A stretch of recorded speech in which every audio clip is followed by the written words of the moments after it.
Hello, everyone, and welcome to Smashbox TV's podcast 402. Terry Miller, the Disc Golf Guy, alongside Johnny V. How you doing today, Terry Miller? It's gorgeous outside. It was... I was this close to going to considering going to league. I wasn't that close to going, but to considering going until my wife had to go to some school meeting, and I was at home with the kids. And Yeah, it was that. definitely warm here in Wisconsin. Yesterday, we were treated with a pretty nice day. Today, almost a bit on the hot side. I mean, it pushed like 86, 90 degrees, somewhere in that neighborhood out in Pewaukee today. Ooh, we didn't get nearly that warm yeah, here. We were like perfect, like 75. Oh, no. Yeah, it was mid to high 80s in Wisconsin, and what is it, May 10th? So, which is well deserved considering how crappy it's been up until about 2 days ago. Yeah, well, it's we'll see. And tomorrow it could be 30 for all we know. And of course, that's it's not going to so be. much like springtime. But glad you guys could join us tonight. May 10th, a very special day. There's a ton of birthdays within the disc golf community, but there's one in particular that has decided to spend some of his birthday time with us. And we're very grateful for him to be doing so. And we're very grateful to be catching up with him and hearing things are going. We're going to get right to it. Welcoming in on his 50th birthday, Mr. JohnE McCray. How you doing, buddy? Happy birthday. Thank you very much. I'm doing great. Unbelievable. Feeling much better. Yeah, you've been on a wild ride and journey. And of course, I know you guys have been very public and have very much put out there what's been happening on your journey, but we wanted to take the time to catch up with you and hear it directly from you, and not only how things are going, but maybe, if you don't mind, can we backtrack a little and tell us about, you know, some of the early goings and what you experienced and what you were diagnosed with and what all officially went down. Okay, yeah, I had a heart attack and passed away for 4 minutes, and everything happened. It was certainly on God's time. I was playing in a tournament in Orlando, Florida, and I can remember this specifically, but I was on hole 10, and Johnny McMillan came up to me. He goes, "You're winning the tournament already," and I was like, "Well, I feel like I'm dying." And literally, I played one more hole, and I caught up to the group ahead of us. And at that point, it had already started going down my left arm, and it was like almost to my elbow, the numbness, and then it started going over my chest. And I kind of realized what was going on at that point, that I might have been having a heart attack. And we caught up to the group ahead of us, and luckily, Jeremy Drake, a doctor, was on the cart ahead of us, and I almost sat down in his lap at the bench where we were at, and I started telling him. And as soon as I said anything to him, he went to his bag and pulled out his phone. He was like, "We're calling an ambulance." And literally, I got wheeled off in an ambulance, and they were having trouble finding my pulse, and got it to the not hotel, to the hospital, and literally wheeled me into the ER, and less than 2 minutes later I died. And I guess I was dead for 4 minutes. My heart stopped, and so they went right into surgery, and they put 3 stents in me that day. And then I had a little bit more complications a couple weeks later, and they ended up putting a defibrillator in my chest. Now I got a machine in me, and yeah, I'm alive, and it's been a long road. I'm about 15 days from my cardiologist appointment, that hopefully I get released for full activity, which is super exciting, and I'm looking forward to it. Just in time for Grandmasters. Yeah. Yeah, I don't. So, I mean, clearly you've had a long history of playing disc golf just about forever. You've experienced a lot of different feelings, sensations, and probably even aches and pains. How did you know that this one was so much different? Oh, I didn't really. I mean, I guess heart disease happens in my family. It's hereditary, and I really didn't ever think it was going to be me, but especially it being at 49 still. I wasn't expecting it, and when it first happened that morning, felt like I had like pulled a muscle on the top of my left shoulder. It was like way up top here, wasn't even over my chest plate or anything. And then as we started, that was like I don't know. It was pretty cold for. Seems like in Florida, December or February is always cold. One of the coldest months here, and so it was pretty cold out. And I was putting on a jacket, taking it off to throw, and then putting it back on. And I warmed up, and it was cold. I was sitting in the car, and we got ready to start. And first hole, I threw a shot, and I was like, "Oh man, I felt like I pulled a muscle up there." And it just slowly started going further down the back of my arm. That's when it started to worry me a little bit. And as soon as it started going over my chest, I kind of felt like that's what it was. But after I talked to Jeremy Drake, that was the doctor that I talked to, who was on the cart ahead of me. He's the one who called the ambulance, and yeah, it was sure enough a heart attack. Have you had any conversations? It was right around within literally a few days that Jim Oates, yeah, out in the West Coast had. I don't want to just say something similar. He had something with his heart. I don't want to downplay or remember exactly what it was, but I mean it was in that same heart attack. Yeah, it was in that same general area. Did you guys have any conversations? And I mean, I know you've probably known each other for quite some time. Was there any conversations that you guys have had back then or since then? Oh yeah, we've been talking a lot since then, and we've been watching each other's journey, and yeah, I'm really proud of Jim. He's doing great, and yeah, so we've been talking a lot actually. And if you can, what did he go through versus what you went through? How are they similar, or how do they overlap, or not at all?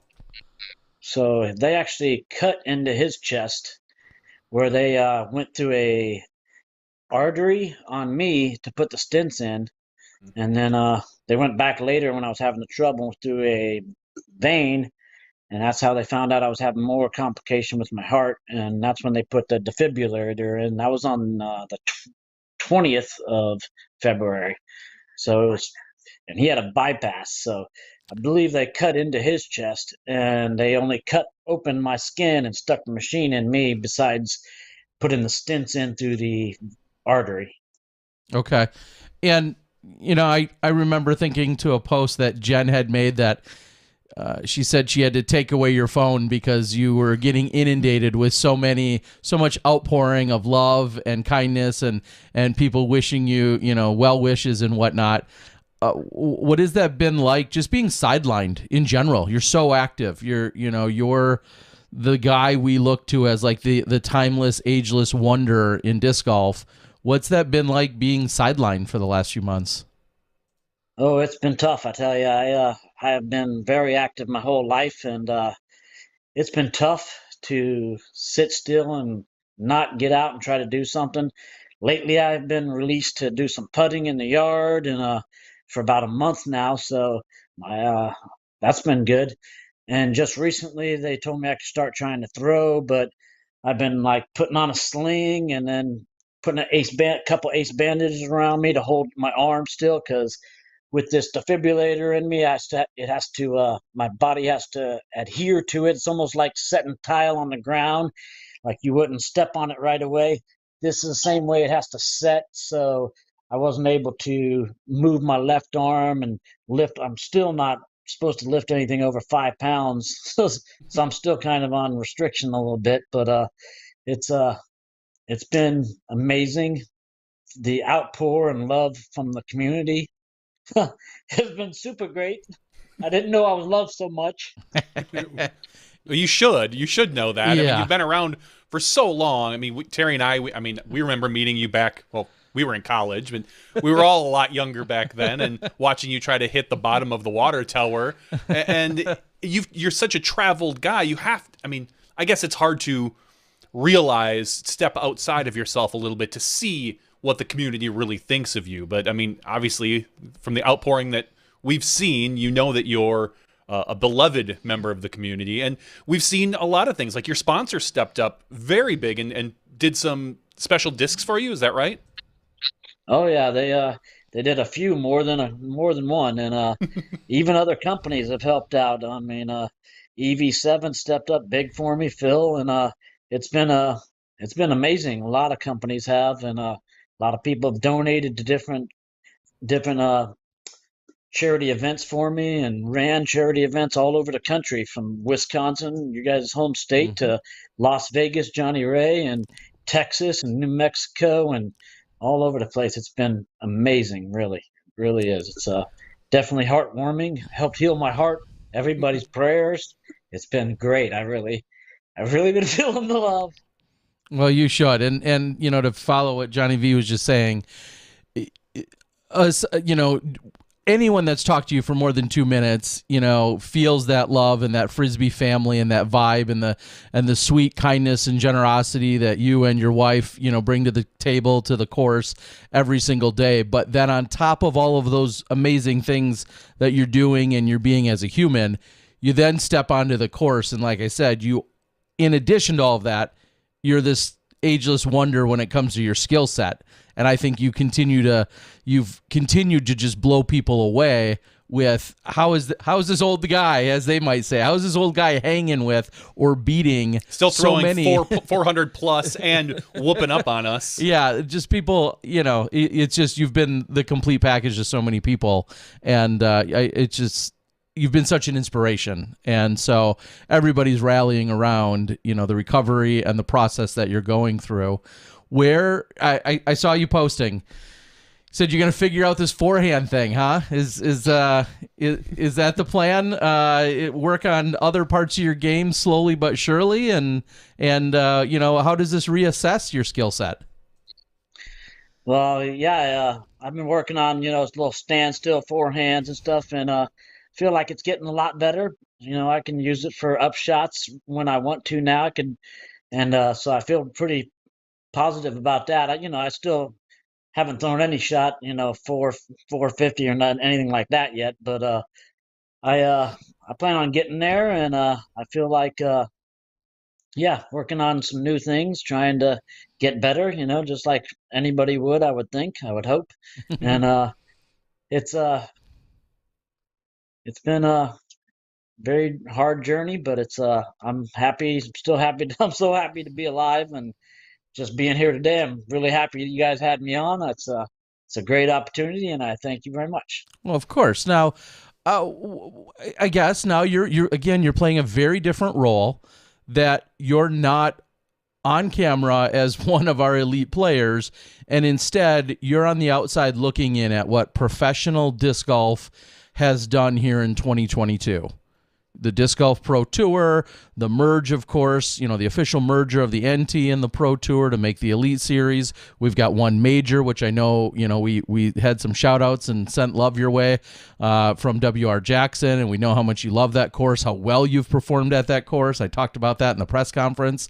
So all of those feels and vibes, which just gave me chills as I said it, all of those things. But again, you've been a spectator. So tell us what you've seen as a spectator of disc golf. It's been awesome. Actually, it's been a pleasure to watch, and watch everybody do great things. I was super happy for the way the whole season started. A lot of new guys up at the top. Luke Humphreys, for one. It was awesome seeing him doing so good, and super happy for him. And then watching Simon doing great at the DDO just a couple weeks ago I was rooting for him, and it was really great. I mean, the coverage looks amazing, looks really, really good. And got a young kid from my hometown, Kevin Kiefer, and he's doing really good. It's been great following and watching everybody. I've been sitting there watching the scores and watching the videos. It's pretty neat. You know, of course, it's making me itch to get back out there. I can definitely tell you that. You know, I feel like I could feel like I need to get back out there.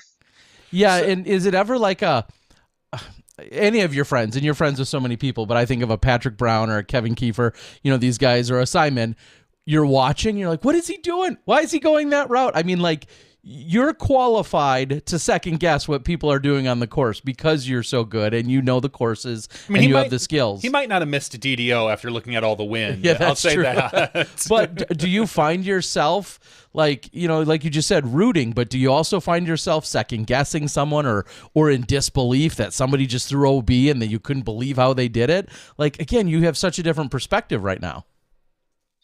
I'll tell you, I was TDing at the AM Worlds last year, and I got to caddy for a really good friend of mine who plays AM 70s, and I was more second guessing him on a couple shots that he threw during the final 9, to be honest with you.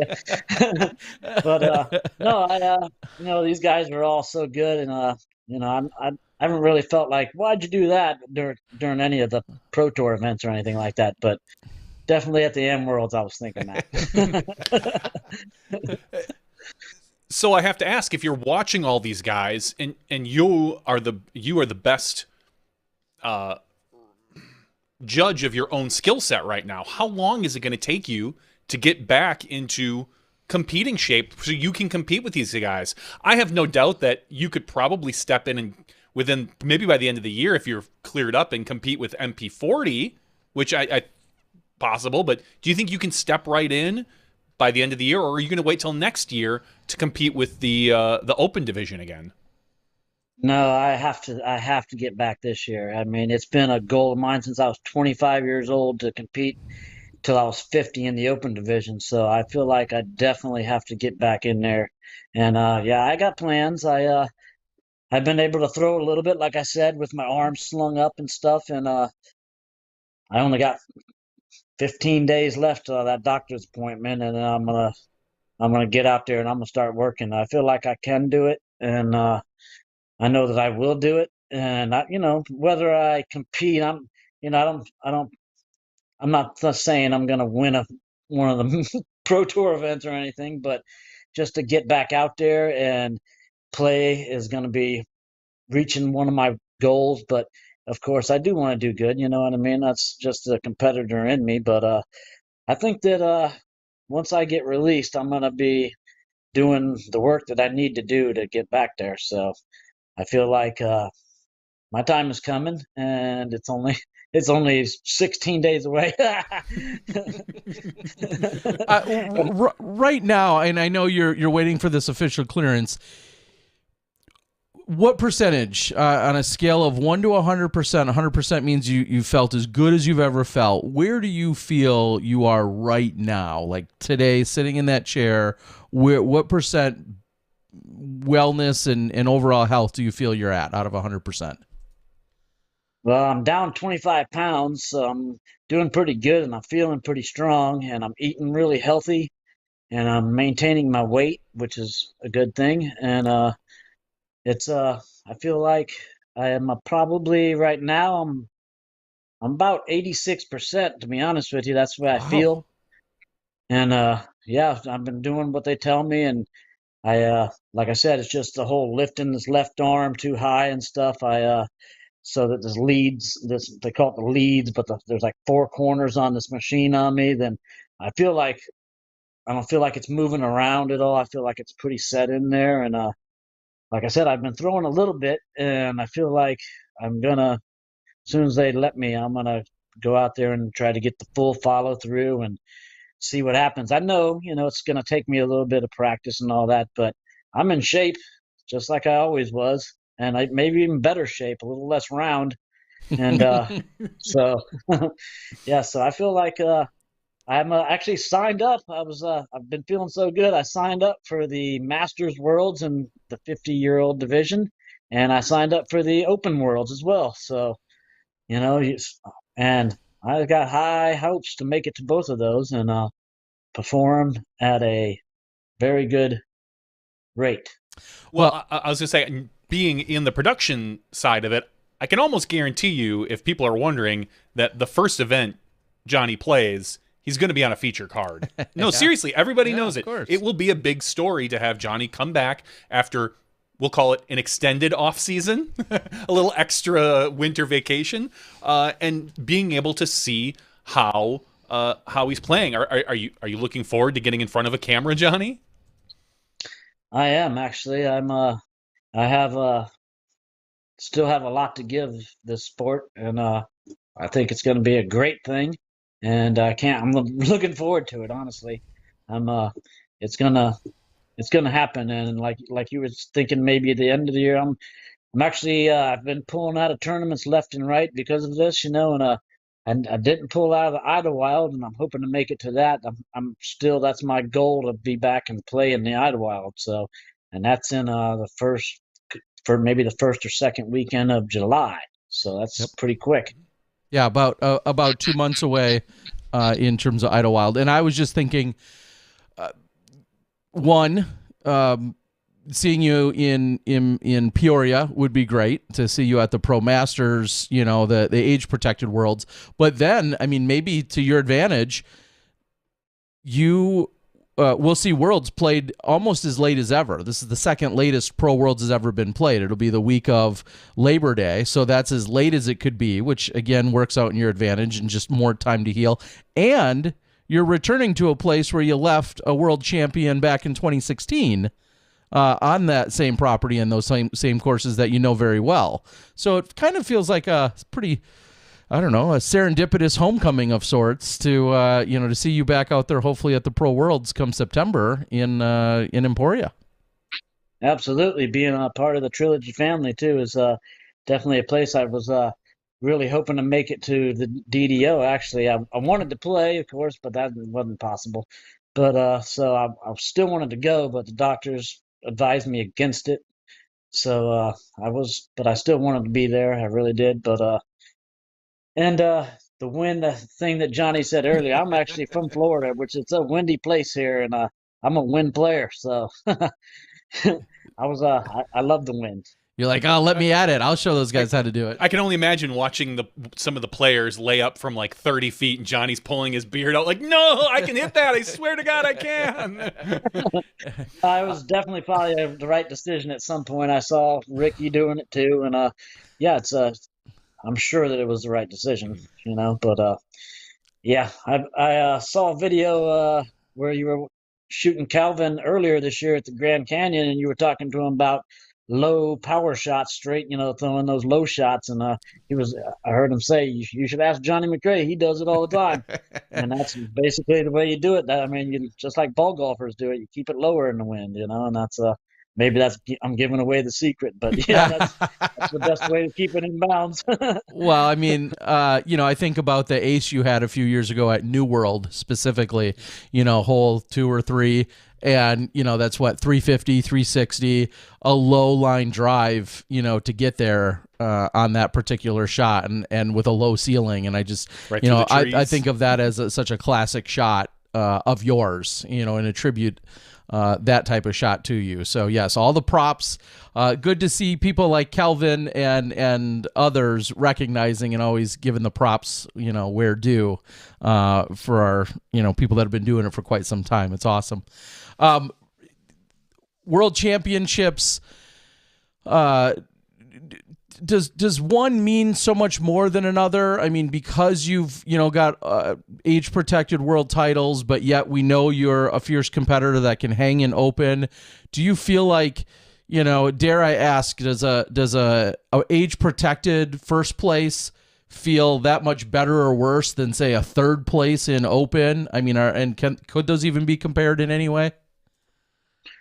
I was when I won the Masters Worlds in 2016, and the following year at 2017 in Augusta, I did get third, and that felt incredible. To be honest with you, it was Ricky ran away with it the last round, but maybe the last 2 rounds, but it was definitely I was in the fight, and it was I felt really good about what I was doing there.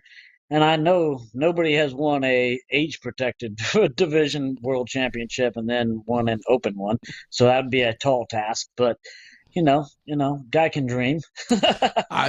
Yeah, Phil Arthur was trying to do the same. I think back to what he did in 2011 and 2011 and 2012, somewhere in that neighborhood. He won age protected, and the next year came back and played an open. I'm like. And he's like, yeah, this is what I want to do. And you're looking to perform the same tall task. And if there's anyone that can do it, you two are both in very elite classes that actually have that opportunity and the skill sets to be able to do so. Have you connected with any other non-tour golfers specifically over the last couple of months? Just anyone that maybe you probably wouldn't have had communication with, or people that have reached out that are not necessarily on the tour but have you've been able to catch up with. Has there been any of those? Oh yeah, hundreds and hundreds. It's with this heart healthy page that we've been putting out there and sharing this journey. It's been extremely enlightening on how many people we've helped.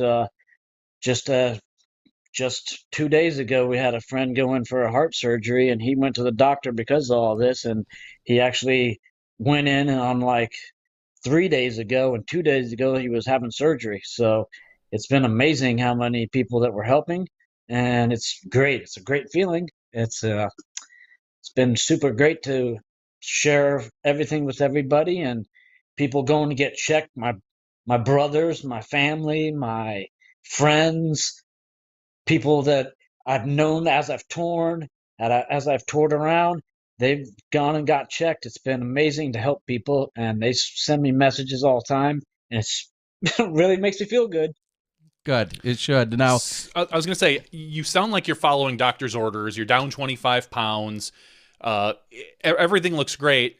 Has there been anything you've maybe not listened to your doctor about? Maybe a snack here or there that he doesn't recommend? What's been your little... you cheating, Johnny? You cheating at all, Cutting Johnny? any corners? Or are you following to the letter of the law? I haven't had a soda. I was drinking 6 to 10 sodas a day. I haven't had a soda since February 5th. I haven't had any chocolate. I'm sticking to the plan. Me and the wife have been. She's lost a bunch of weight too, and this Mediterranean diet is really good for you, and it's grown on me. I was actually never even from Florida. I wasn't really a fish guy, and all I'm eating now is chicken and fish. So it's been I haven't been cheating at all. Actually, today we did go to Longhorn for my birthday.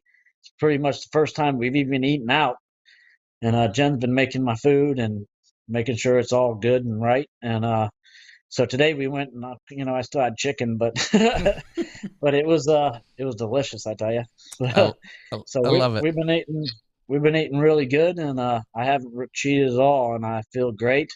And I think that's part of why I am feel like I'm ready to get back and start trying to throw some big shots and everything. It's been really good for me, even though it wasn't good for me. It's been good for me because I've learned a little self-control much better, and I'm feeling healthier than I have in years, to be honest with you. We love it.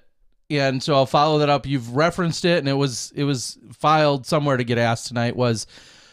You've referenced the page, the Facebook page and group that you guys started. I think I talked about it even a couple months ago here on the show briefly, but explain to everybody what it is, what they could expect to find if they join or come across it on Facebook. What are you guys trying to accomplish? And explain to everybody what it is and how they can find it. It's on the Facebook, and it's called the JohnE McCray Heart Update and more. And it's we've had friends send not just heart things, but other things that they're going through to help other people with something that they might be noticing and stuff like that. People from all over are sending different, not just with heart, but also with other things. And so it's been great, people sharing and people learning from each other. And it's like I said earlier, the amount of people that have gone to the doctor because of this and have found out certain things, like even my brother and other people, it's been really amazing. And I'm super proud of that, actually, because we're helping people. And I mean, what else could I ask for than to help people with the stuff that happened to me? So hopefully it doesn't happen to them. Yeah, and I apologize. I thought I was actually a member. I remember seeing it. I just joined it a second ago. Over 1,100 members are in here, and tips. It looks like on sharing lots of different things. I see everything from, like you said, updates to hydration to some other, all sorts of really good things that are out here. Maybe and available you can dig through there for some chicken recipes. I know. I was just going to say, you're talking chicken. That's one thing I can get on board with all day long, is plenty of chicken. And I see some other recipes. I see some bananas and other things. So, go out there and find it. I just linked to it in the YouTube chat. So if you're following along in the YouTube chat and you're a Facebook type, you're welcome to click on that, and that'll bring you guys over to it. So I linked everyone to it for you guys. So I of course, we know what kind of angel she's been out on the course and within your life. Jen, I don't know if you can hear me or if you want to just say, how's Jen doing? You guys are very much in this together, and you guys are this amazing power couple out on the course, and she's going through it just as much as you are and then some. So the question is, how's she doing? Hi. Doing great. Yeah, she's always here and watching after me. That's the worst part about this whole thing, was putting her through the stuff that she's had to see. It's cost her a lot of anxiety and stuff, and so it's that's the worst part about it all, is what I've had to put her through. And she was standing right there when I passed out and died in the ER, and she's been there through it all. She's for the first month and a half, 2 months, almost this whole time, she can hardly sleep because she sits there and listens to me breathe while I'm sleeping, and it's been tough on her too. So it's she's finally I try to tell her, if I got this thing in me now, if something's going to happen, it's going to go off and help me. So you need to get your rest. I've been trying to beat that into her, which she still finds it hard. She worries because she had to see all that. So it's something that I wanted her to see, but. Well, it's like he's like a newborn again. When you first have that first baby, you bring it home and you put it in the crib, and I swear to God, you check it every hour to make sure it's breathing. You're like, is it still? It's in the crib. Wait, is it? Yep. Okay. Yeah, and all good. All good. Okay. Maybe I can get like 10 minutes of sleep. I'm sure that's the same way she felt about you, Johnny. Yeah, put a mirror under the nose. Yeah, exactly. And Jen, I know both of you guys had gone through some loss and hardship within your families and everything else, and then to have this on top of it.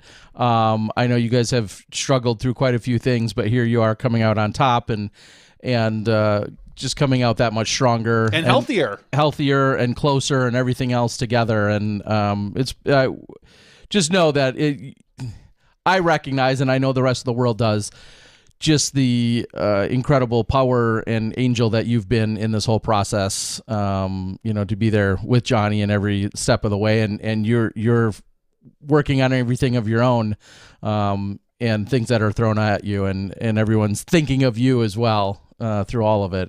It's probably just been an exhausting journey. Thank you. It has been. It's been. I don't ever want to go through it again. It was tough to see your loved one go through something like that. It was really hard. And are you, fair to say, you're ready to get back on the road again? Yes. Yes. I get so not jealous or envious, but I miss it. I do miss it. I don't even know if you can see me. There you go. There you go. I do miss it, but it's okay. Things happen for a reason. And it's maybe just to help other people. We had to go through it to help others. So. Yeah, and you always have tried to provide as much positivity as the world can take, and it can always take more from you. So just know that it continues to ooze among all of us. Some receive it, I think, better than others, but if you keep putting it out there, it at least has the opportunity to seep into other people's pores and the places that they need it the most as well. So keep doing it, because we love it, and looking forward to seeing you out on the road as well. When do you guys think you'll both be at what's the next event that you realistically will be at and competing? I know you said Idlewild. Is that what you think will be your first one, or will there be something smaller before that? There's actually I'm signed up for a smaller one before that, but it's kind of still up in the air whether I'll be playing or not. But it's a B tier here in Florida. But I'm The still, Melbourne. yeah, Melbourne Open, and I'm Mhm. hoping to play. But it's like I said, it's still up in the air. It all depends on how this goes on the 25th at the cardiologist appointment, and I'm really feeling like it's going to go really well because everything that has been going really well so far. So, and we've it'll be our fourth trip to the cardiologist, and everything's gone really good so far. And I got this machine in me. I got a thing that sits in my bedroom, and it reads me every time I'm near it, and sends it right to the doctor. And we've talked to the doctor, and he's told us that nothing bad has even shown up yet in all this time. So, Let's go with never. I'm just saying. And then, so I feel like it's going to be a great appointment on the 25th, and I'm super excited about it. And I can't wait to get out there and start practicing on some drives and working on getting that back a lot better. So, Yeah, someone had just asked, do you have any discomfort? And I think this maybe will come with time, but is there any discomfort when throwing? You said you have to really baby your left arm and such right now, but do you feel any other pain or discomfort in any way? not at all. Not at all. I have been putting for maybe just over a month or so too, and I go out in the backyard and putt, and that feels good. And I've thrown a little bit with the sling on, and haven't had any kind of pain or nothing like that, except for the fact that I'm weaker and tireder. You know what I mean, from not being out for so long. But it's a lot of legs and stuff like that, or where I'm used to get my power from and all that. But we've been working on it. We've been walking every night after dinner, and bike riding, and so that's been helping out tremendously. Like I said, I'm feeling 86% is pretty good, and I feel like I'm healthier than I always was because I was never. I would eat some chocolate and have a soda and go to bed every night. And now that's hadn't happened in months, and I plan on not going back to it because pretty much all I drink is water now, and I'm quite and I don't really miss any of it. So I Good. will say that the fatigue is definitely there a little more, but that'll go away in time, I feel. yeah, Yeah. because I'll go out there and once the doctor lets me, and if I have any pain or aches or like that, I'm gonna stop. But if uh, if I don't, I'm gonna push myself to get that strength and that endurance back. And like I said, I got high hopes to be at Idlewild and be able to play there. I haven't pulled out of that one yet, and this one in Florida, I hope to be there, and I hope to play in that too. To be honest, but we'll see how that goes. That's a little closer than Idlewild is, so it's a test. It'll be Well, a test for Idlewild though. So and Jeff with the Disc Golf Pro Tour has been very helpful. We stay in communication with him if we can make an event or not. And he's been very, very open with us. The communication line has been wonderful. Good. So Good. that's Well, very and helpful. that kind of leads to a question I was going to ask, and it can be take it as generic as you wish. Is there anything the disc golf community can be doing to further help you guys? Is there anything that you're in need of, or assistance, or just anything at all? Is there anything that the disc golf community can do to help you guys out? just keep praying for me. That's the most powerful thing anybody could do for me, and I would still appreciate that, of course. And Jim, pray for Jim, and there's a few other disc golfers that have gone through some stuff since then, and so we keep praying for each other. And I feel like that's the most powerful thing that any of us can do. And go get checked. Yeah, It's very easy. Go get a checkup. yeah, Get some blood work done. yeah. That would make us very happy. Yeah, and along those lines, I know and I'm not fully aware of all the details, but I know a hole 10 on almost every Pro Tour event. We've had Eric. The early recognition is critical, and I know that's largely geared toward cancer and getting yourself screened and checked for that. But just on a very generic level, as you're saying, you could get checked literally for anything and everything. Annual checkup of sorts, or I was going to almost call it a maintenance checkup, but yeah, just an annual checkup. And whatever it might be. And as we're all getting a little bit older, it makes sense to, stay on top of those type of things. So I think that Eric partnership we have, I think is doing a great job of just raising general awareness and maybe doing exactly what you're saying, Jen. Yeah. And, Seth with Disc Golf Strong, he's been helping me. We talk, we message back and forth, and I've talked to him about a few of my ideas, and I think it's something we should implement. Just a simple blood pressure check before a round. Blood pressure is if we had known about blood pressure prior to this, we would have known there might have been a problem. We didn't know. So yeah, and to be fair, blood pressure is relatively easy to check too, isn't it? Go to any Walmart and get it done for free, right by the pharmacy. I bought an arm cuff one for like $25 at a drugstore. We do blood pressure checks twice a day here. Yeah. Okay, perfect. Yeah, all great advice and things that, again, I think one of the biggest takeaways, and correct me if I'm wrong, I feel like is just don't ignore some of the subtle hints that you might be feeling or experiencing. Yeah, people have aches and pains, and a lot of athletes out there, really working their bodies. But if something is, feels out of sorts, don't maybe necessarily just pass it off, and at least have a conversation with someone like Seth at Disc Golf Strong. We now are in a position where disc golf has someone like Seth as a resource. At least use him as your first line and see if you need to take it past him. Yes, he's very smart. Yes. The knowledge I've learned from him is incredible. I mean, incredible. What are you most looking forward to, other than the play, about being on tour? Is it the people? Is it the I mean, maybe not for you now, but like the restaurants, the going out, the camping? What are you missing about the tour? The people, I'd say. I everybody praying for me and everything. I can't wait to get out there, and as soon as somebody looks at me in the eye, I'm gonna go up and give them a hug. So be ready, everybody. Don't be scared of me. I just want to thank you, and I appreciate all you've done for me, and I'm so grateful just to be alive and still be here. So it's awesome, and the community is definitely one of the best communities out there By far. Yeah, it's all, like I said, all over the place, all over the world. Yeah, you're right. And I mean, well, first of all, you might take my hugging title away if you're hugging everybody. But second of all, we use, Frisbee family as a hashtag or as just a remark. And it's that culture, it's that feeling, it's the family reunion, it's the togetherness.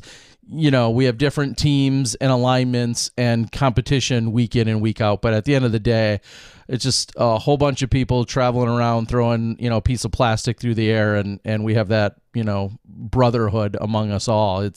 And sisterhood. It's truly incredible. It is. It is. It really is. All right, guys. I know it's getting a little later here, especially you guys are on Florida time. Is there, as an open floor here on your 50th and just as a general checkup, is there anything else you want to leave us with before we let you go tonight? I just want to thank everybody again for their prayers and their well wishes and their thoughts and definitely their donations that have helped. I mean, it's been incredible the amount that people have helped and wanted to get a hold of me and come visit, and it's very heartwarming, and I really appreciate it all. And I hope to spread the love of disc golf and of God and of everything that we can do to help people to get healthier and get checked and keep on top of their health is something that we want to do. And I feel like that's maybe why I'm still here. And that's what we want to do. We want to help everybody. And message us if you have questions, concerns. I mean, we've gone through a lot. Send us a message. We love to talk to everybody. All right. Well, I don't need to say it for the 100th time, and the rest of the board has already continued to say it, and thousands around the world have said it, that we love that you're on the mend. We love that you're with us and spreading all that positivity, both of you. Inspirational is what people are saying. Yeah, the healing, and then just overall, the final word is just inspiration to all of us, and we really love and appreciate all of it. Keep fighting the good fight, and we're looking forward to that tournament, whether it's Florida or Idlewild or wherever. But we're gonna see you on a future feature card, and we know there's gonna be hugs flying everywhere, and I want to be first in line. I'm looking forward to it, buddy. Thank you. All right, Thank you, guys. So all you gotta do is look at me, and I'm coming at you. All right, all right, Johnny. Thank you for joining us. Jen, thank you for joining us. We love you guys. Happy birthday yet again. Yes, happy birthday. Get some good rest and keep on that routine, and we're looking forward to seeing you in person. Take care. Have a good night, guys. Thank you. Thanks for having us. Yeah, of course. See ya. Good night. And Johnny and Jen McCray. How incredible. When you said it was his birthday, I didn't realize it was his 50th birthday. Yeah. Johnny felt a little older, and it's probably the beard. To me, because I'm thinking like, oh my God, I'm 45. He had his heart attack at 49. We're not far off of that, Miller. No, and I feel like he was talking right into my eyes, looking into my eyes and talking into my eyes. Yeah. It's time to get on top of some of my my health concerns as well. You and I you agree. and me both. You and me both. Yeah. I remember talking to Jen last year, and we had a quick conversation, and she was kind of, I would say confiding, but expressing how excited Johnny was to be able to do what he's doing and compete at the age of 50, to be a viable MPO competitor at that age. And, that I want to say that was in September, October, and we were kind of thinking ahead about what was to come. Obviously, this very significant setback and hurdle that has come about, but has also, I think, at the same time provided so much clarity and then inspiration that comes as a result of it. And it's incredible. So thanks for joining us, Johnny. Thanks for being here on your birthday and spreading the love and the positivity. And of course, that's exactly what the board continues to echo. I think the MPO field right now is stacked. It's as good of a competition as it has ever been. But there's got to be some guys looking at Johnny thinking, all that guy's been doing is putting? He's going to be a danger inside that circle. That's the last thing I want to deal with, is JohnE McCray being a phenomenal putter. Yeah, I was just going to say, I think they were worried about that well before. But yes, to see him be able to dedicate some time and go through this healing process, probably refine and strengthen some skills he already had. And it sounds like, understandably, it's just going to be a matter of a little bit of that overall endurance, which is totally understandable. Yeah, but to be walking around 25 pounds lighter, I'm certainly envious of that as well. So yeah, what do you say, 40 between the two of them, 45 or something like that between the two of them? Congratulations on that. Yeah, I had something in my head I was going to say, and now it's jumped out. Okay, but well, that's all right.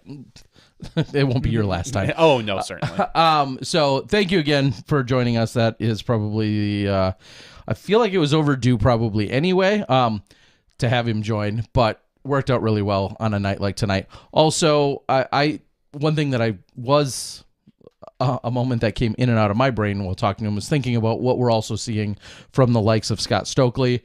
Stokely, obviously, we've seen his get into, what could be the fittest he's ever been in his life, which is also awesome to see. And then out there competing week in and week out.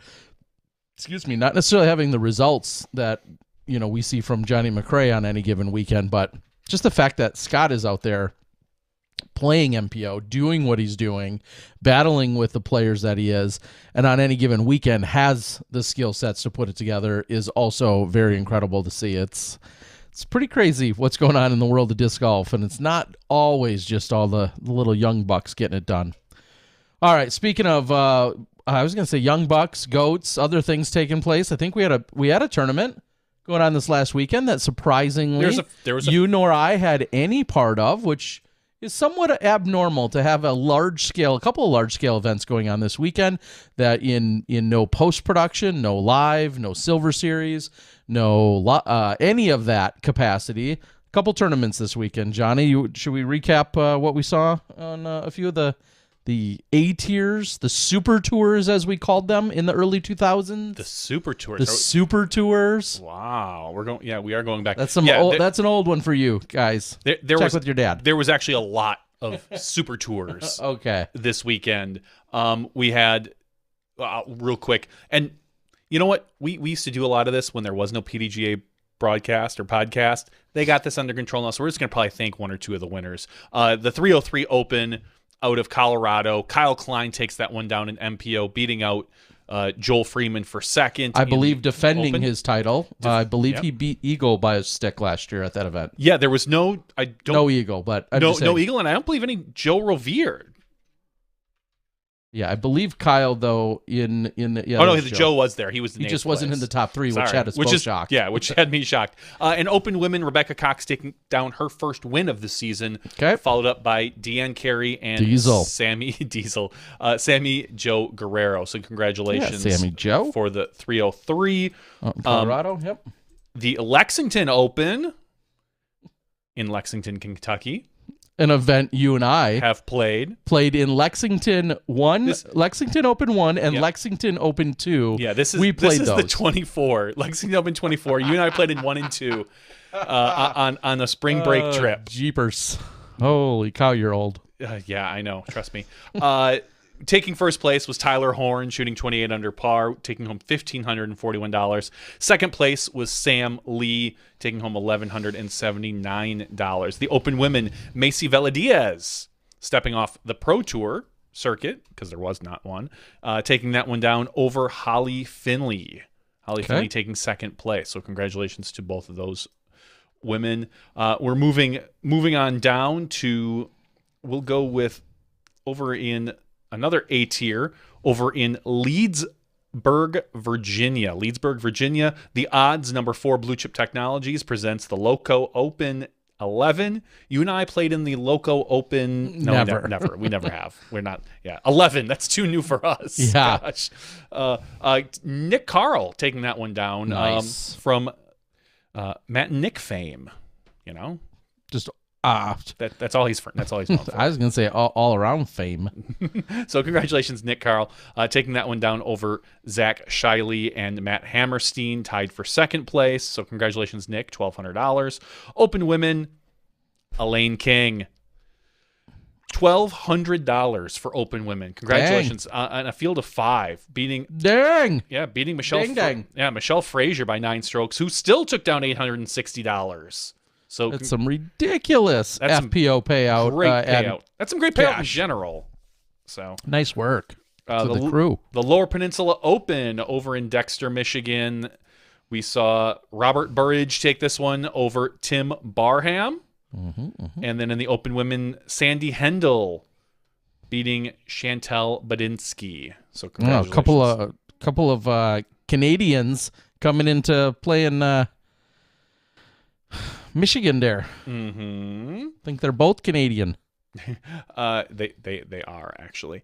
I believe here we have something overseas over in Helsinki, Finland. Henrik Hagman wins over Anders Sward. I'm sure it's totally pronounced properly. You got that. In the Open Women, this one's gonna wreck me. Sophie Bjorleik. Winning over Josephine Johansson. So I'm done with that one. Congratulations to them. She's texting you right now. I can't believe you messed Fire up. emoji. Running down to the city of you Mobile. You could just click on that little trophy. I want to open it. Me crazy. No, I want to open in a new tab so I can easily go back. So I don't have to click it. If I click on it, it doesn't open in a new tab. Okay. I want it in a new tab. Anyway, that's why I do it. Trust me. I know I can click on those things, but I want to open in a new tab. Okay, fair enough. You can right-click on the trophy and then hit open a new tab, too. What's the difference between right-clicking on the trophy or the name of the event? So there you go, Terry Miller. Don't question my tech skills, Terry Miller. The City of Mobile Championships. Matt Orem taking this one over Sullivan Tipton. That's a name I don't know if I've ever heard before, Sullivan Tipton. He's a 1,008 rated player, but he beat out Cameron Colglazer in third. So clearly having a great weekend, shooting 32 under par. But Maddie O took home $1,252. Open women, Amelia Marshall. Oh, Emmy. Yep. I know Emmy. Well, good. Second place was Danae Shepard.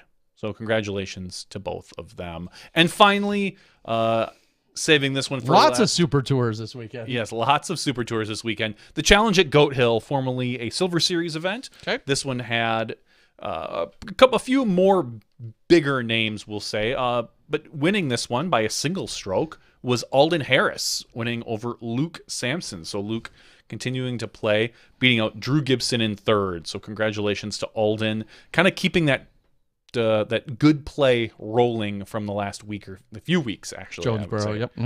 And the open women, Owen Scoggins, a little bit, I would say, not a huge surprise, but a little bit of a surprise at Goat Hill over Jen Allen, only because it is known as a long throwers course as opposed to a more accuracy-based course, we'll say. And Jen, clearly having the giant arm that she has, can throw a mile. Well, she throws far. She doesn't have a giant arm. No, she literally has one giant arm. It's awkward. Nobody talks to her about it. Everyone just kind of just. She's got a name for her giant arm. And so Owen takes this one over Jen Allen. And Now, Maria Oliva. just to appease me, Okay, appease you, Terry. I feel like there was an Owen upset at this event either last year or the year before. Owen has won this 2 out of 3 years. I believe she has. Just for giggles, click on Owen and tell me. Well, Owen didn't win it last year because that was Lisa Fakis who couldn't attend. Correct. We saw a post due to her van. So I guess I'm not thinking of last year. Goat Hill, she was second last year at Goat Hill. Okay, she did finish second there. And the year before. In the year before, I don't believe she played. 2020, they didn't probably have one in California. Yeah, correct. Okay, 2019, was she first or second? I don't see it in here, so I don't know if it was around in 2019 after that. Oh, cool. So either way, anyway, so you were wrong, but that's okay. I'm gonna do my own research. Go ahead and do a little trust research. yours. No, or the PDGA's apparently. So congratulations. Let it be known that Terry does not trust the PDGA. In 2020, she won. She won it in June of 2020. You're right. The challenge at Goat Hill. You're right. She did.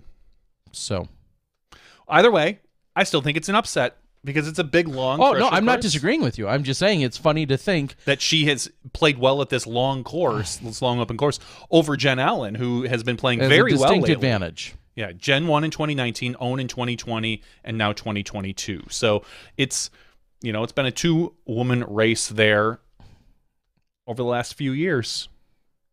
Okay, so that was a bunch of the action that took place around the country this weekend.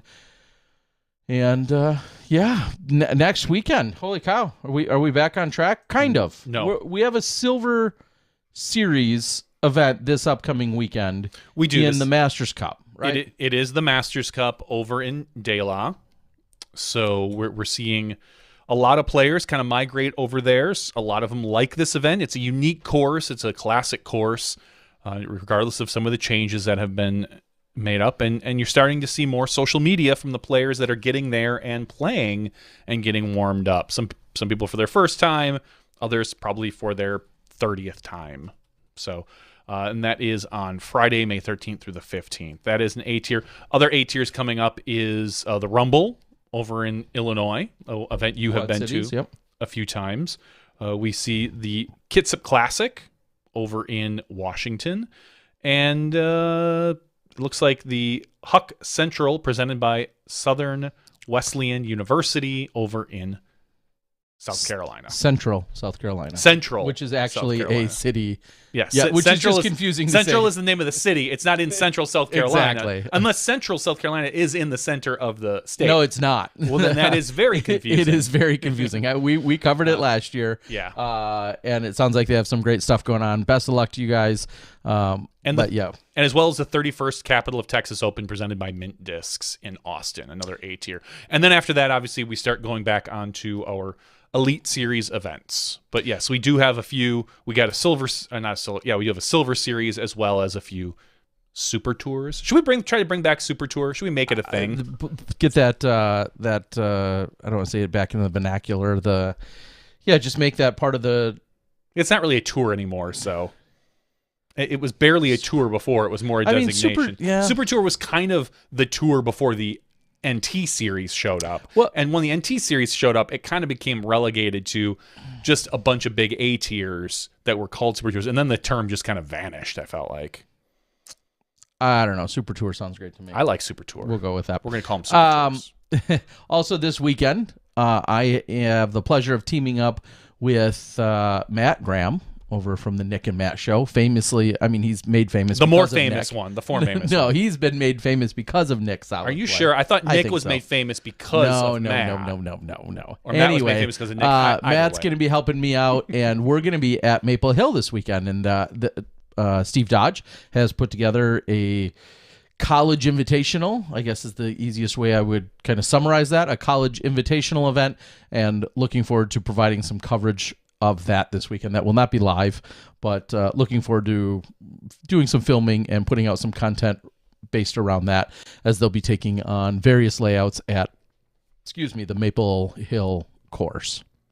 So looking forward to that and getting out to that. It's a very odd time of year. I've been to Maple Hill in June and maybe July, and obviously August and September, because he keeps changing the tournaments all around, but never this early in the year. So I'm excited to see how things look and see if it plays a little bit easier. Just think about the foliage that's not on the trees at this time of year in May. So either way, should be a lot of fun. Alan Risley plugging his event, saying the No, he's not. He wouldn't do that. CCDG coverage of the challenge at Goat Hill is very entertaining. It came down to the final hole. No spoilers. Oh my wait, I already spoiled gosh. it. Well, I don't know. He didn't say MPO or FPO, so watch them both. Yeah. I don't know which is which happened. There you go. All right. CP Hamill's out on the board. Good to see you. I feel like there was some other random news that I can't remember any of which, because I was going to write it down, but I didn't today. Well, you got anything off the PDGA front page that's of note or worth mentioning? Lots more approved discs, which is nothing a few new, approved right? discs. Oh, ratings update today. Oh my yes, god. that's oh what my I was God. going to say. I was going to tell you. Don't spoil it. I didn't there's look. the player. We have a new highest rated player. Okay. Do you know who it is? Like someone who's never been the highest rated player before? I didn't say that. Okay, you said a new highest rated player, but you didn't say it's highest rated. So I'm going to assume that they're on their own. I would just think, going off sheer recency, Calvin would have to come to mind. Apparently Paul Macbeth is your highest rated player right now. 1052. Ricky Wysocki's at 1051. It's a Eagles long at fall 1050. from 1060. That dude didn't even cash last week. Oh my god! I hate the ratings. Ratings are flawed. Paul Macbeth didn't even cash. I'm sure his last round obviously didn't even count. I'm sure they probably. I mean, there's no doubt about that. Well, wait, his fourth round. Oh man, now I feel bad. All the Paul haters. Paul, don't text me and scream at me, or do it. I don't care. Let's not get Paul on our bad side. No. Crazy. Yeah, it honestly is a little shocking just because of recency bias. Exactly. You think, oh, he hasn't really been playing well, but he did win Waco, and he's been relatively solid. He had that one good round at WR Jackson. Yeah, that he had a pretty impressive one. Yeah, almost along with a couple of other an decent almost rounds. 1100 rated round. So yes, Okay. so Paul Macbeth is your current highest rated player at 1052. Okay. Which was, again, I obviously a little wouldn't have guessed surprising. that. I know you wouldn't. That's why I asked you. And you didn't guess it, which is why I asked you. I wanted to make you look I still stupid. won't guess it next week either. I know. Well, we'll see how he plays at De La. I don't even know if he's playing De La. I'd assume so. He usually does. But upcoming events, I could probably just click on this and look. Yes, he is. He is playing De La. I think he's only won it like 4 or 5 times. Mm-hmm. That's, yeah, I mean. One cool thing we saw out there, was released today was a little throwback to Avery Jenkins and Steve Rico going into a playoff at the Masters Cup. Are you really spoiling like a 2009 or something event? I know. But anyway, they released we'll say the playoff at least as a separate piece today, which is great. I mean, it's clearly unfortunate that many people today, here's my old man speech, but just many people don't know or recognize or remember or never knew just how good the likes of Steve Rico are, who's clearly a legend in the game, the likes of Avery Jenkins, your 2009 world champion. Like, you hear and see these names, but they're not on lead cards week in and week out. And because so they're not playing anymore. They're not playing as much, and they don't dominate the way they once did, or they don't perform quite as well as they once did. Therefore, they're very quickly now have been either forgotten or passed over. But when you think of an era where Johnny V and I were either playing against them, or at least we were on the same course as them, we weren't really playing them at that point. You and I, but I don't think we've ever played against those guys. Exactly. So, point being, it's great to see those moments kind of refreshed in our mind and in our memory, and show other people, hey, these were the Macbeths and the Wysockies before there were the Macbeths and the Wysockies, and these were the Dosses and the guys that challenged the Climos and the Schultzes and that whole other era that was just largely before a lot of the newest fans came along. Highest rated FPL players right now tie with Paige Pierce and Kristen Tatar. Now that doesn't really shock me too much. No. 981 right now. Dang. So and I feel like that's a 1 point decline for Paige and maybe a 3 point increase for Kristen. Something like that. 1 point decline for Paige. It is. Yep, on the top. There it shows it. It shows it also. Up here. Yep. And right here. And okay, and what about Kristen? Was she 978, I feel like, prior to this? She went up one. She was 980. Okay. All right. Which, again, those are all very, very minute differences in the big picture for sure. But interesting nonetheless to me. I should probably rant about ratings, though. No, I just feel like it's necessary. No, every time you don't need to rant. Literally every time we mention the word ratings. Okay. So, but what Tim Courts wants to talk about is the biggest news that we saw blowing up social media. Your ace at Valley View. Oh my gosh. I mean, granted, the camera does shrink holes. I mean, that hole looked like it was like 140, 160 or something. I know. But clearly, it was I mean, like it had to have 315 at least. You saw how lightly I tossed it. Now I believe it's 168 well, yes. Or 164. I apologize. I don't want to give myself too much credit. 164 feet. What was so funny about it, really in particular, is the night. What was it? A couple How many nights times before? have you aced that hole? Probably half dozen. Maybe. I don't even know if I would say that many. Maybe 3, 4, 5. I don't know. Yeah, you're right. Maybe a half dozen. I've never aced that hole. I've chained out so many times in that. My much bigger claim to fame, as I then shared with Andy from Midi Disc Golf, my much bigger claim to fame was I think I had gone something like 30 or 40 consecutive league nights without parring it by deucing it. You play that course for twos. Well, if you're playing competitively in league anyway. And I never really run at aces or anything like that. And so just counting on that as a birdie, that one and the next one, which is also very easy. See, the next one, it depends on the pin placement for that one because it's got a few. It's right and left, but and just those left, are 4 and 5 at that course. They're all relatively easy. Some are a little more difficult, but 4 and 5 on that course are two holes that you absolutely should birdie every time. You feel terrible if you don't. And so my much bigger accomplishment by far is getting that hole, like an entire year of 30 consecutive weeks in league, and then having it spill over into the next year and getting it X amount of times, whatever the number was. That is far more impressive to me than ringing it up for an ace once. But yes, it was.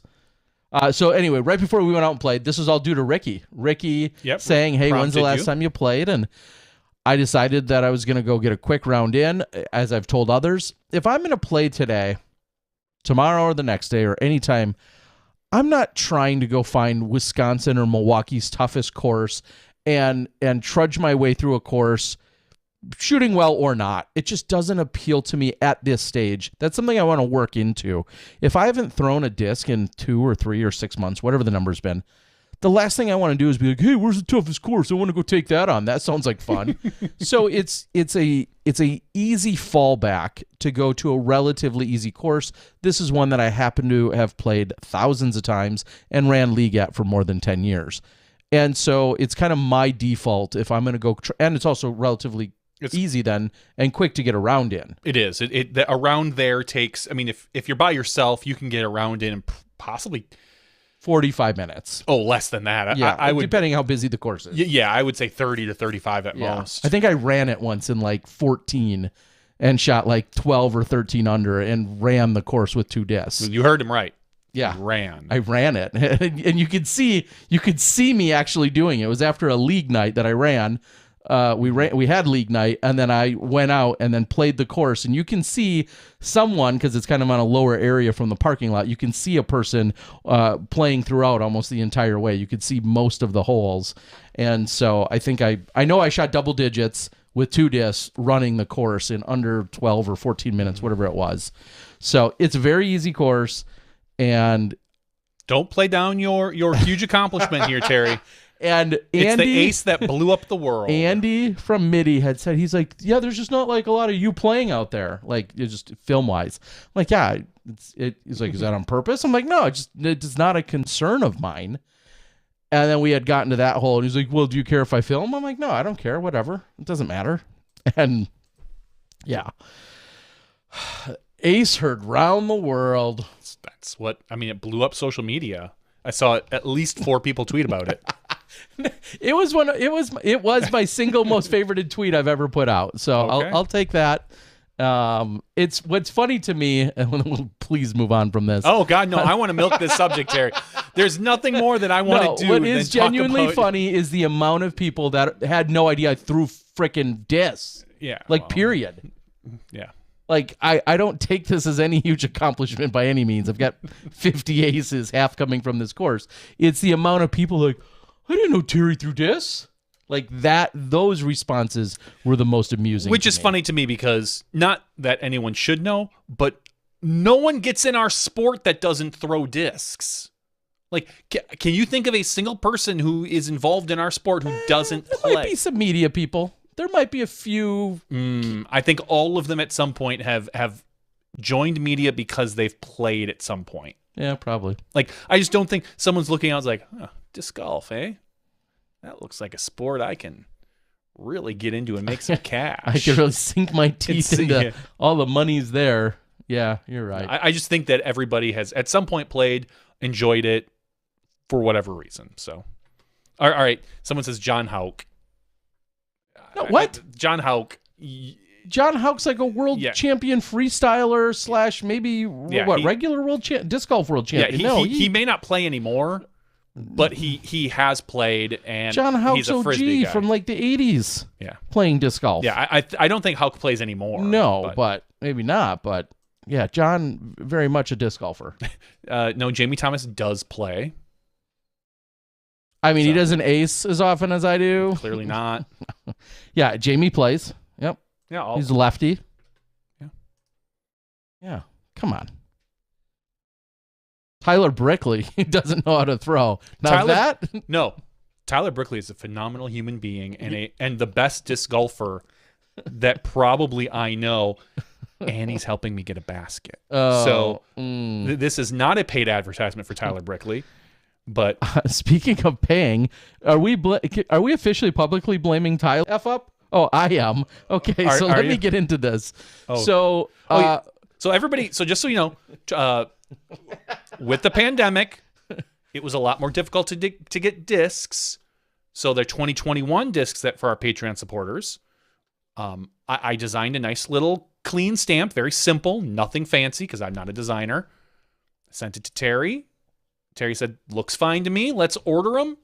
We went to DGA, and I left it to Terry because Terry's the disc man. He orders all the stuff. He has all the connections. And And yes, so we're like, awesome. Let's order these discs for our Patreon supporters. It's going to take a while because everybody's backed up because of the whole pandemic thing. And then Terry. So the stamp has been sent off. Our friends at DGA graciously say they're willing and able to work with us for it. I think, as you maybe said, the discs arrived pretty prompt fashion. We thank them very much for all of that. They all arrived. They're all paid for. Everything's ready to go. Ready for you to autograph them, me to autograph them. Then we get them shipped out to you guys. And as you were saying, you came across them last weekend and were autographing them, to which you realized that so there's 140 or 130 of them. I take them out. I kind of look at them. Cool discs. Start signing them. Finishing up watching Severance at the time, my wife and I. And I'm sitting on the living room floor, signing them, stacking them, stacking them. Go through 100, put them back in the box. Got about 20 or 30 more, 40 more, whatever it is. Pull them out of the box, sign them. 10 left. We're killing it. And I take a moment to actually look at the stamp. What does the stamp say? 2022 Patreon supporter disc. And I shake my head and I go, wait, what? 2022? And that's not right. It should be 2021. These are for our 2021 supporters, the people that supported us through 2021. Even if you're not a Patreon supporter anymore, we go back and look and be like, oh, you were a Patreon supporter in 2021. If you're X amount of months or whatever, we send you a disc. We understand things change. Maybe you're not a supporter right now, but you were when it counted, when you asked. And then I start thinking, did I screw that up? There's a really good chance I screwed that up. Really good. I sent the stamp to Terry. Terry sent it on to DGA. I bet you I put 2022 because, even though I know I did it back in December, I looked at the date and I was like, oh man, I'm totally messed up. I go through my notes. I go, no, I didn't. It says 2021 on the stamp. I sent Terry. Terry clearly screwed it up. That was my thought. Terry, what the heck did you do? Yeah, I took exactly what you sent. I forwarded it on to our friend, not Tyler Brickley and friends, just Tyler Brickley. And he tried to make some magic happen. And Tyler said, these guys are great. I'm going to do them a solid, and I'm going to update their stamp for them. And Tyler put 2022 on it, and they sent it off to the stamper. And so, long story long, your continued delay is 100% squarely on the shoulders of Tyler Brickley. That's right. He's still my friend. I still love him dearly. But what it does mean is that we have the 2022 Patreon supporter discs already ordered and ready. So they will go out this year. We will be ahead of the game. We will be ahead of the game for 2022. That is the one positive takeaway. But yes, another stamp is in the works. And I debated because I looked at that and I go, oh my gosh. And Tim is saying, just send us 2022 and then go back for 2022 and send us 2021. And I was like, they're different. Some people maybe, like I said, still aren't supporters. I want to make sure everybody has what they should get. I thought about, having a funny stamp for our next year, like a cross out and 2022 V2 or something. But I think we're just going to order very similar stamp, go with 2021, reorder them, get them sent out, and then probably come December or maybe first thing in January, we'll send out the 2022 ones. We don't even have to order them now, and they're signed by me already. Yeah, so we're way ahead. We're literally months ahead of schedule for next year. The only way we botch this up, Terry, is if you guys out there all sign up at the $3 level to patreon.com/smashboxtv. And if you sign up now, there's plenty of months around yet where you qualify for the exclusive collector series disc for Smashbox, our Patreon supporter disc. So now if a whole bunch of people signed up, like, 30 or 40 of them at the $3 level, we would have to go back and maybe order some more.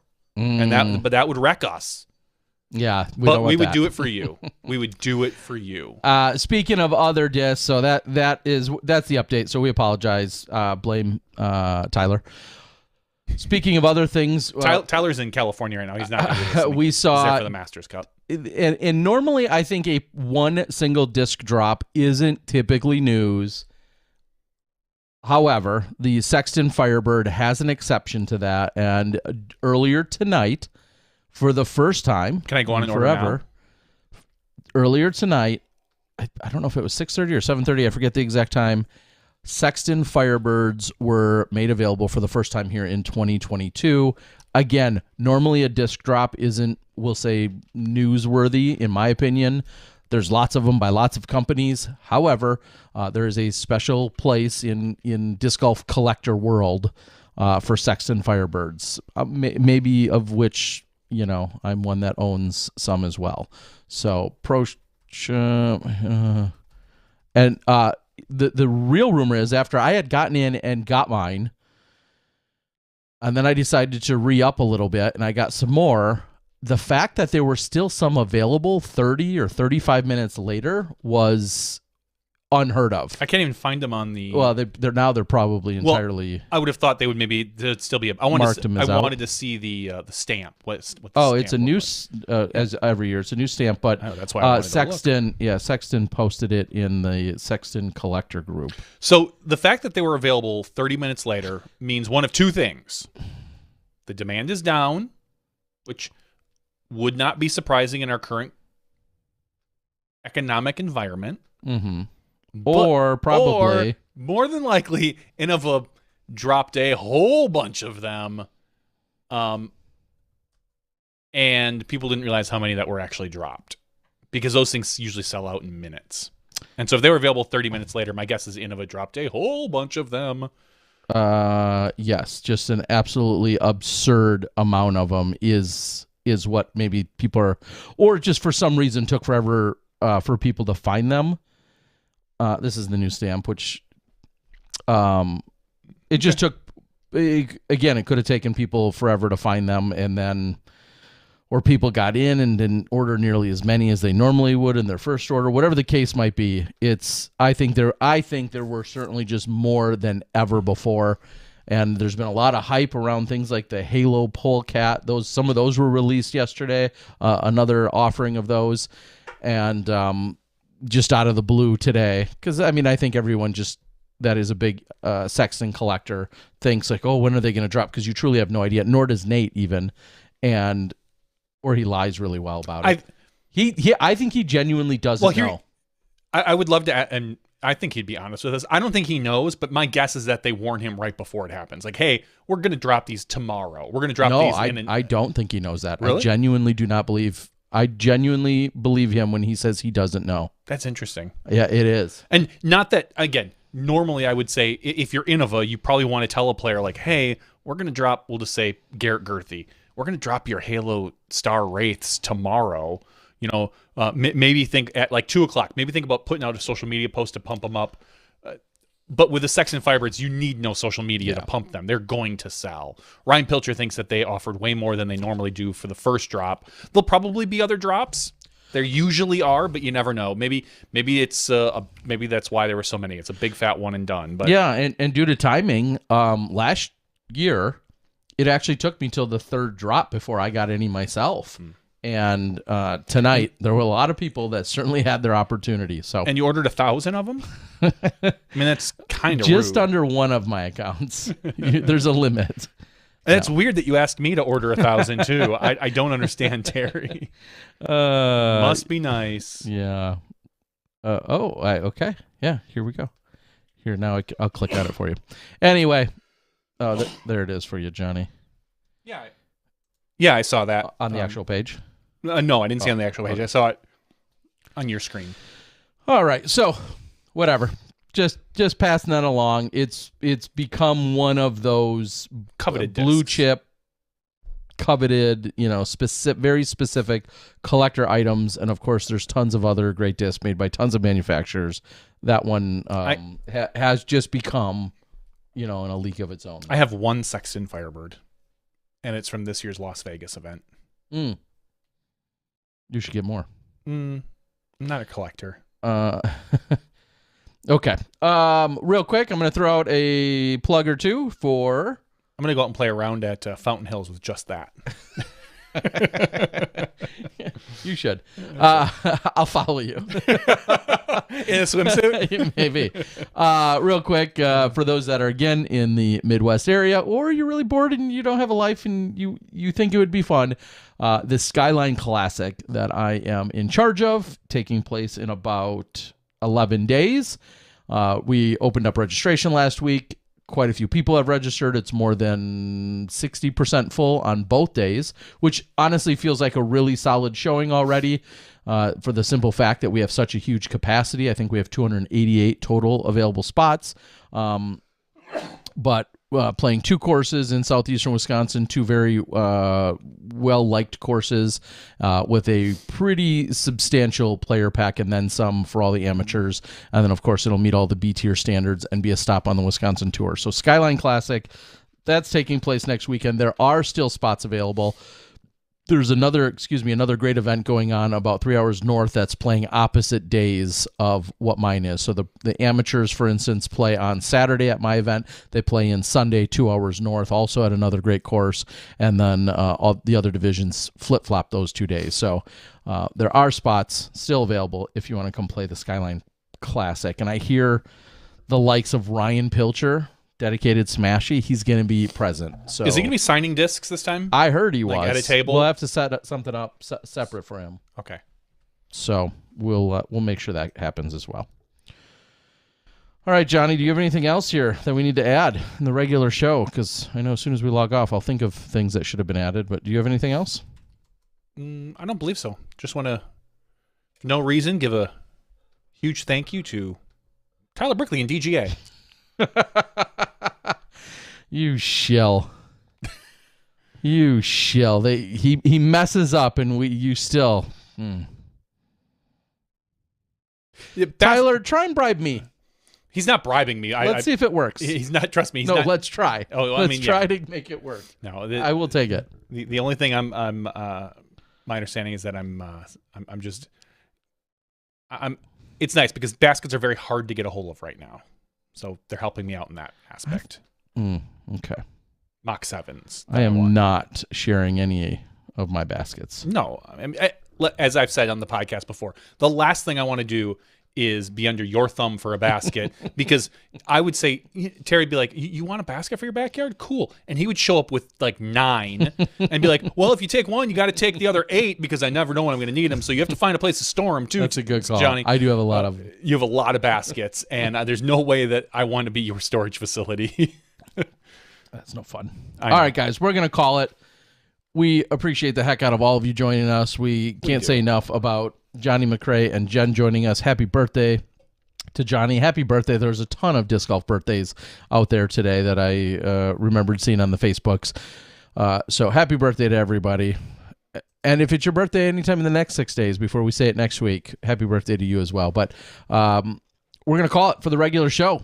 We're going to join you guys again in the after show. That's where we talk about anything random, believe it or not, more random than what we just experienced. Who would have guessed? But thanks for joining us. That was podcast 402 for Johnny V and myself, Terry Miller, the disc golf guy.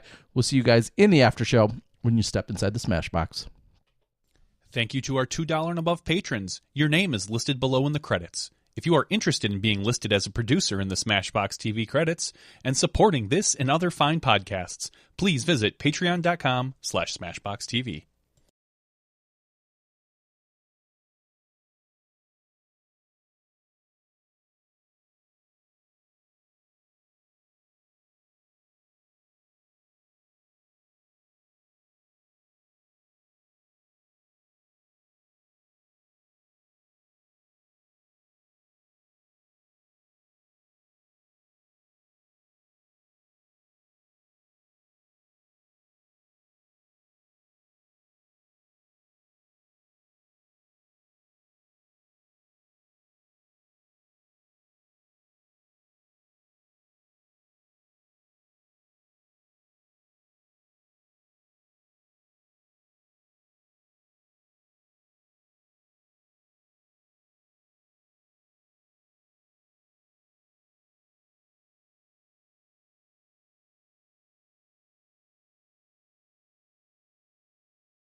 Hello, everyone, and welcome to Smashbox TV Podcast 402's After Show. Terry? Almost nailed that one. We did. We nailed that pretty good. I asked you on the way in, and I'm going to ask anyone else around here. You need mulch? Like, I got mulch in my driveway. A lot of mulch. I was there for the mulch discussion that took place with putting in the extra baskets or the actual course or putting course over at Bevel. Okay. And Todd Evans graciously helped with some mulch. So if you want to ship a little more out to Bend, they're welcome to come get it. That'd be very nice of you. My wife went online and went to like an online calculator and said, "Hey, how much?" Bigmulch.com. How much? Yeah, big mulch. How much mulch do I need? How much mulch could a mulcher mulch with a mulch? mulch. And so the standard is you measure what you have and figure 2 inches if you already have existing mulch. The people who owned the house before us apparently did not take care of the house very well. We had talked to a neighbor who said that they didn't mow the backyard for 3 years. Ooh. They had dogs that just ran back and forth, and some of the trim on the outside, the wood trim, is chewed up from the dog. So I'm gonna do a little epoxy repair on that. Mm-hmm. But so she goes out and measures, like, there's really no existing kind of mulch here. There's a little bit, whatever. So she orders, instead of 2 inches, she orders 4 inches thick, which is what you're supposed to put down for brand new thing. Mulching opportunities. Brand new mulching opportunities. So it's like a square footage area, like, yes. Hey, it's 10 by 10. So in theory, okay. Yeah. So she measures everything and orders 4 inches worth of mulch. She ordered 15 cubic yards of mulch. And me personally, I've never ordered mulch before. This is a new place. At the old house, it was relatively small. We would just go to Home Depot and buy a few bags of mulch. Just put it around the house, make You're it on look bag nice. level there. I was on bag level. Well, now we're on dump level. Back up that dump truck. They literally did, apparently. 15 cubic yards is a dump truck full of mulch. Yeah, it sounds like a lot. Captain Moistbeard says, "Oh yeah, that's a lot of mulch." So Saturday, I spent all day shoveling mulch into a little trailer, putting it behind my rider, riding it to the backyard. Is that like 30 feet? From the front to the backyard? No. Okay. No. If you think the front where the mulch is, all the way around to the thing, it's probably... Where is it going in the back? I haven't been in your backyard. Let's just assume all the way in the back to where the garden is. So all the way in the backyard, that's probably about 200 feet. Okay. If you figure, maybe 220. So just put it there, and it's easier than you doing a wheelbarrow. Yeah. But my little trailer is 10 cubic feet. Do you know how much 15 cubic yards? I mean, figure 15 times 3. Get a Bushnell, times do the 3. conversion. It's about 405 cubic feet of mulch. And this one, carries 10 if you max it out. Mm-hmm. So regardless to say, I have about 7 cubic yards of mulch left because we only used about 2 inches, and I got nowhere to put it. Why wasn't 4 the appropriate amount? Because then? there was already some there. There was. Some. I mean, there was a base already of like dissolved mulch. It wasn't, whatever. So we're gonna put a little bit more mulch around. But if anyone in the Milwaukee area needs mulch, reach out to me, and you can come and take it. I've offered it to my neighbors. I've offered it to my friends. I've offered it to everyone I've seen. And most of them are like, "Cool, thanks." 2 of the neighbors are like, "No, we only get black mulch. It looks nicer." And I'm like, "Cool, we got the cheap mulch from the city that we paid like $200 and some for 15 cubic yards of mulch." Oh, that's pretty going cheap. right on mulch, huh? Yeah, I suppose. Well, that's what it is from just the city. recycled at that point, right? Yeah, just recycled. I don't know. So anyway, yes, I'm Captain Moistbeard says Facebook Marketplace. That's what I will be doing probably this week, is putting in a Facebook Marketplace and saying free mulch, come get it.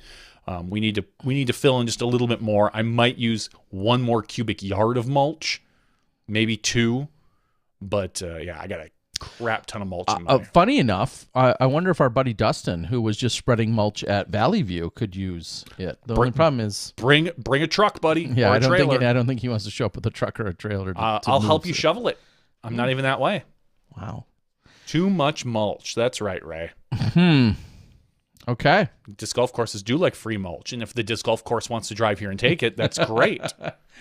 Well, that's what made me think of Dustin. Yeah, 'cause I don't have a truck or trailer, which is why the best part was my wife, she ordered it. And again, I didn't know. She told me 15 cubic yards, but you signed off on it, so I'm definitely placing if I 50% blame on you. If I told you, Terry, I'm going to drop off 15 cubic yards of mulch at your house, would you have any clue how much that is? No, me neither. Well, that's why I'm saying you're as much at blame as her then. No, definitely because not. if you didn't know any better, how would she know any better? Because she was in charge of ordering it.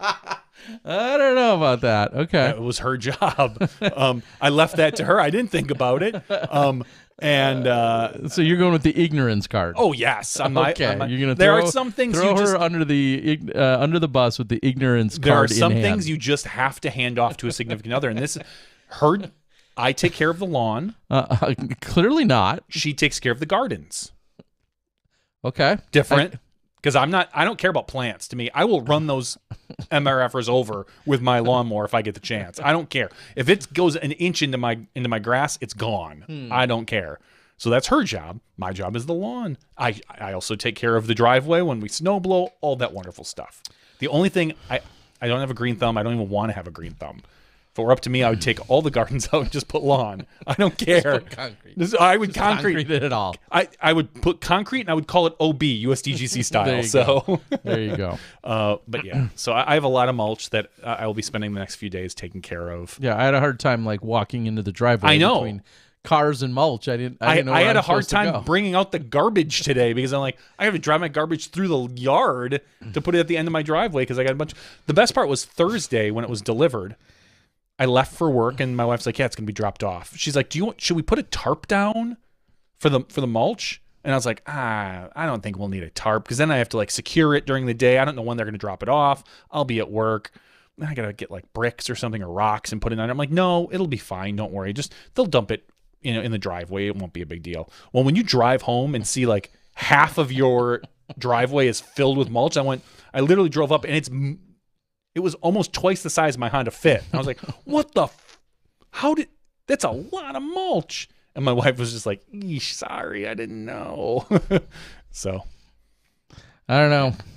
I'd say you're 49% at blame. I'm going to go with 30 at most, 30% at blame for not knowing and leaving it up to my wonderful wife who, and all of us on Saturday, my wife, myself, my son, busted our ass moving probably about 7 cubic yards of mulch in a little trailer in a wheelbarrow.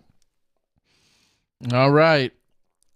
So, anyway, that was my weekend, Terry. That's what I did instead of disc golfing on a gorgeous day. I had to shovel mulch. Sounds like it paid off. No, not really, because it's still a ton of mulch there. All right. Let's read a few things off the board. If you're new somehow here on our podcast or the after show in particular, the after show starts always with 20 minutes of mulch talk. Talk. And then we're talking mulch. We're talking mulch. We got the standard brown mulch with a little bit with some wood and sticks in it broken up. This ain't like compost. It's a little different than compost. We just got mulch here. We got mulch. No, so the after show consists of things that are either disc golf related or absolutely not disc golf related. Also, if you have questions, comments, things you want to throw at us, please do so in the chat room or it's not, I guess, a chat room. It's probably more like a chat board. But please throw it in there and we can potentially address it and or answer questions from there or feed off whatever you're asking or talking about. Tim says Terry could pick up some strangers at the bus stop and bring them over to take the mulch. That feels like an even taller task of somehow not only securing riders, which I'm more than happy to volunteer with, but then saying, oh, hey, by the way, I've got some free mulch for you. I do have a rider story, actually. I made a trip at one point to the local Walmart. That's the nearest large store to my house. And there was, as I was walking in, I was hearing somebody, I don't want to use the term moaning. He was kind of bellowing, maybe. Sounded like a gentleman. He was in a car and the door was open, and I thought he was probably with somebody else within the car. That's why he was moaning? Well, no. I mean, we've all been there. He was kind of bellowing. Not at our age, but. And I very much just, my brain immediately went to someone maybe with some special needs. Sure. And, they were just waiting on somebody in the store. No big deal. I didn't think anything of it. And it didn't sound distressed. So I wasn't concerned about it for that reason. And went about my business, walked inside, and I'm just about inside, and there's a woman inside the foyer, whatever area in front of the store. And she's like, hey, do you know if something's going on out there? I'm like, no, I heard a gentleman, but she's like, I just don't know what's happening, and I don't feel safe going out there. She was an older woman. And you live in Pewaukee, Wisconsin. Yeah, but just not understanding what may or may not be happening. And so sure enough, I said to this woman who's probably in her 60s, I said, hey, I'll walk out there with you, and we can also see what's going on. Maybe we could be of help or assistance. So we walked out there, and it was an even older gentleman, actually, who was alone in the front seat of his car, but the window was open, and he was yelling out essentially for his wife, and some kind of Alzheimer's or something, dementia of some sort, and he was essentially just yelling out for his wife that entire time. He was very confused and whatever, and I was just trying to calm him and talk to him, and in the meantime, somebody in the store had, I think, reached out to try to get a hold of his wife. Anyway, long story long, everything worked out just fine, but it was just a nervous moment because there was just uncertainty, and everybody was fine, and it was some confusion on his end, and I think it had something to do with his mental state and a little bit of his age, and then his wife came out, and she was fine, but it all worked out just fine. It was just one of those unique experiences where I certainly didn't feel right entirely ignoring it, but there was no grave danger. And I guess when it was all said and done, it was just that much better that everyone arrived at that conclusion. But it was alarming or frightening for some, and everybody had a different reaction to it. But yeah, so that took place. And I feel like there was something else that took place similarly, and I don't remember what it was now. I can't put it together. But there were 2 or 3 really unique experiences that all took place within a matter of minutes of each other. I'm like, okay, it's going to be a unique Saturday afternoon in our area, but everything was totally fine. I watched a movie last night. Excuse me. Yeah, what did you... Usually, my wife and I will pick some series that we're watching and just watch an episode or something like that, but we got to sit down a little bit earlier, so I was like, hey, how about we, the only thing that we're currently... We're watching Top Chef, as we always watch. Okay. We watch every season, every episode, but it's not out yet. I think it comes out like Thursdays or Fridays, so we already watched that episode. We're in the middle of season 2 of Amazon Undone, which is kind of a weird, it's filmed in rotoscope, which is kind of cartoony. Okay. And it's got Bob Odenkirk. Mm-hmm. And it's a little kind of time travel-y. I don't think you'd like it. It's not bad. It's not sci-fi like I think you hate. Mm-hmm. It's a little bit more ethereal kind of thing, whatever. And I didn't feel like watching that. So we watched Metal Lords, which... on Netflix is I have a soft spot for teenage rom-coms. Your Can't Hardly Wait, She's All That. I kind of put the oh God, I'm drawing a blank now. What the one of the in the music store is Empire Records. That style of, I love them. I don't know. I'm 44. I still absolutely love that type of hey, we're all going to the big party and something weird's gonna. It's the high school reliving. Yeah. This is kind of that, except it's about a group of kids who are putting together a metal band in high school, and it's got a bunch of great music in it, and a bunch of metal music that, again, if it's not your style, it's not your style. I'm not a huge metal fan in general, but most of them Slayer and stuff like that, you understand. It was really good. I think you might enjoy it. If that's to Are there me, names I recognize? No. It's all Joe Manganiello. Okay. He plays one part in it, a small part that you would know him, but ultimately, it's a fun hour and 20-minute movie that is just like a high school kind of, very high schooly. And I got a kick out of it. I think you would enjoy it. It's one of those movies I think you would watch on a plane. Like that's one where you're like, oh, I'm gonna sit down and watch a movie on a plane. It's on Netflix. It comes with it. It's called Metal Lords. Not appropriate for kids. There's a lot of swearing in it, but overall, it's just a lot of fun. Two friends try to form a heavy metal band to compete in the Battle of the Bands. Okay. Basically, yeah. Okay. It's that style. Someone says Can't Hardly Wait. That's a great one as well. You've got very early Ethan Embry, which big fan back in the day. Scott Pilgrim Meets Breakfast Club. Say Anything. That's classic from even almost a touch before even me, but I've seen it a half dozen times probably. So I gave her my pen. I gave her my heart and she gave me a pen. So anyway, there's a spot for me in my heart for every one of those. I think to me, Superbad was like the last big one that I think, and maybe I'm missing it because I'm old now and I don't see them as much. Maybe kids these days are like, no, you're totally missing out on this movie. But I feel like Superbad was really the last big high school get together, let's get some alcohol and get to the big party kind of movie. Yeah, your American Pie and yeah. Huh. I love them. I don't know what it is about them, but I'll watch every one of them. So. Okay. Which, to be fair, flies almost in the face of irony of like what you do hate is the successful documenting of what's his name climbing free-soloing a mountain. I don't hate it. I just have zero interest in it. Like it's fine. It's can't hate it, but it's like, all right, cool. It's all right, great. He's gonna do it. We all know he's probably gonna do it. You're more concerned about did the guy get drunk and kiss the girl at the party? Yes. That's because that's I would rather watch the true. I would rather watch something that.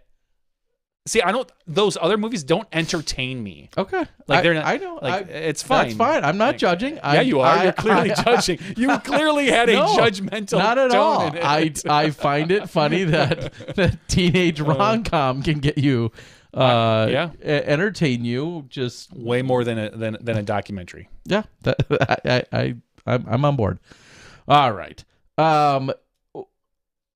This last weekend, I'm going to take this totally off the grid. That's fine. Off the rails. I went one way, you go another. Well, I was just thinking like what I read out of the obvious disappointment out of Elisa Fakis, who couldn't defend her title at Goat Hill or have the opportunity to because it sounded like there was a car issue, a van issue, therefore she couldn't get there in time and sounded like it was a delay. And I don't know all the details other than maybe one Facebook post of her, just saying, I'm disappointed I won't get out there in time to play Goat Hill. And then I'm just thinking about the entire West Coast swing and very, I'm going to say selfishly, I'm thinking like the West Coast swing is awesome. Everyone's looking forward to it. There's lots of pros and, to it and all that other stuff. I'm just a little, on a very, very selfish personal level, I'm mildly removed from it this year. And therefore, my excitement level is a little different than maybe the average viewer or the players that are obviously going to be out there competing. I am not involved with the Masters Cup in any capacity this weekend, it being a Silver Series, and I don't know where the live is at with the final round or not, but not involved with the Silver Series event. Then OTB Open, I personally was not on the schedule in any capacity, so I'm running the Skyline Classic. And then after that, we have Portland Open and... which I was not put on the schedule at the beginning of the year to be part of the Portland Open and Beaver State Fling, again, a Silver Series event. So all of these incredible events, I certainly am plenty busy and doing a multitude of other things, but I was not put on the schedule for a lot of that swing and of those events. So for me, there's this weird, I'm not going to call it a void, but there's just this weird non-anticipation over those few events. And I mean, I don't think it's crazy to say I don't get amped up for events that I'm not part of nearly as much if I'm not going to have any part of them. No, but you've probably got other things you're I doing do. that I have weekend, plenty of things to do. There's no shortage of busy. Getting amped up for that. It just feels very weird to know there's going to be a lot of elite level play taking place over the next 4 to 5 weeks that I'm not going to have any part of on a personal level. So I'm going to, I guess is my long-winded way of saying I'm going to miss you people out there. Enjoy the West Coast swing. Are you Elite Series? Okay, so you are not doing anything with any potential live for this weekend's Masters Cup on the final day. I don't even know if there is live this weekend. There has been talks back and forth, and maybe I'm talking out of school here. Yeah, you probably are. Remember, this audio doesn't go out till Friday, so everyone should know by then. It's not live to YouTube. Don't worry. There's been talks back and forth about this weekend as far as trying to go live at the Masters Cup, whether or not the final round is going to be, because they're not going to go live up on the mountain. It's just not going to happen. Yeah. But there is talk of possibly live at the golf course where they're thinking about a fourth round. And I don't know if they've made decisions. It might already be decided now, and I have no idea because I haven't paid attention. I missed the Monday meeting, which we normally have, because it's in the middle of the day and I'm at my 9 to 5. And sometimes I dial in and I listen while I'm working. Sometimes I don't have time. I didn't have time this week. So I have no clue what's going on. But I know there was talks of trying. And if it happens, great. I'm not part of it, so I don't really know that much. But ultimately, no, I'm involved in usually the only. So are you switching OTB the weekend after? I will be, yes. Okay. Possibly. Okay. Yeah. I mean, you could come play in the Skyline Classic instead. I would. You could. Not going to lie, I'd rather play in the Skyline Classic. I love doing switching. I love being involved. I get to watch every person on camera watch golf. But I'm not going to lie, I'd rather be playing a disc golf tournament. Who wouldn't? Okay. And I literally haven't thrown a disc in, what month is it? April? May. It's going to be May.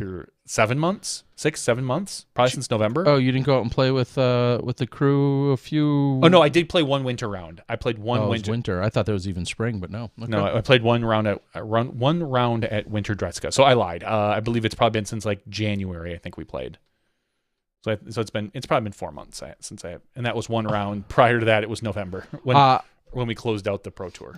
Speaking of, I'll say that neck of the woods in Wisconsin, when my event is next weekend, spot's still available. I had the pleasure of taking a look at a piece of property yesterday. Tuesday. You talked about it a little bit last week. Yeah, and I can't give out a lot of the details just yet until we have some things inked on paper and some agreements signed. But I will say that I had a very unique opportunity. I guess it's not that unique. I had a great opportunity, though, to go take a look at a nice piece of property also located in southeastern Wisconsin, and I very much feel like we'll see at least another 18-hole course come as a result of that. So that was pretty cool to have a good walk and talk with some park officials yesterday. We did that for a couple hours, so might have some time to go get another course design put into that general area. So southeastern Wisconsin continuing, like the rest of Wisconsin, to flourish with a number of courses and opportunities to do so. Why didn't you call me in to give my expert opinion on the course? Yeah, because you were. If I need any mulch at the course, awesome. You know where to get it. I can do at least an entire hole. I will. I'll make sure to give you a call. Thank you. On that. Thank you. So I will be doing much just that. Appreciated. Yeah, I don't have much else on that end from down there. I see Ryan Pilcher is excited about that idea. But we'll see if we can make something happen down there.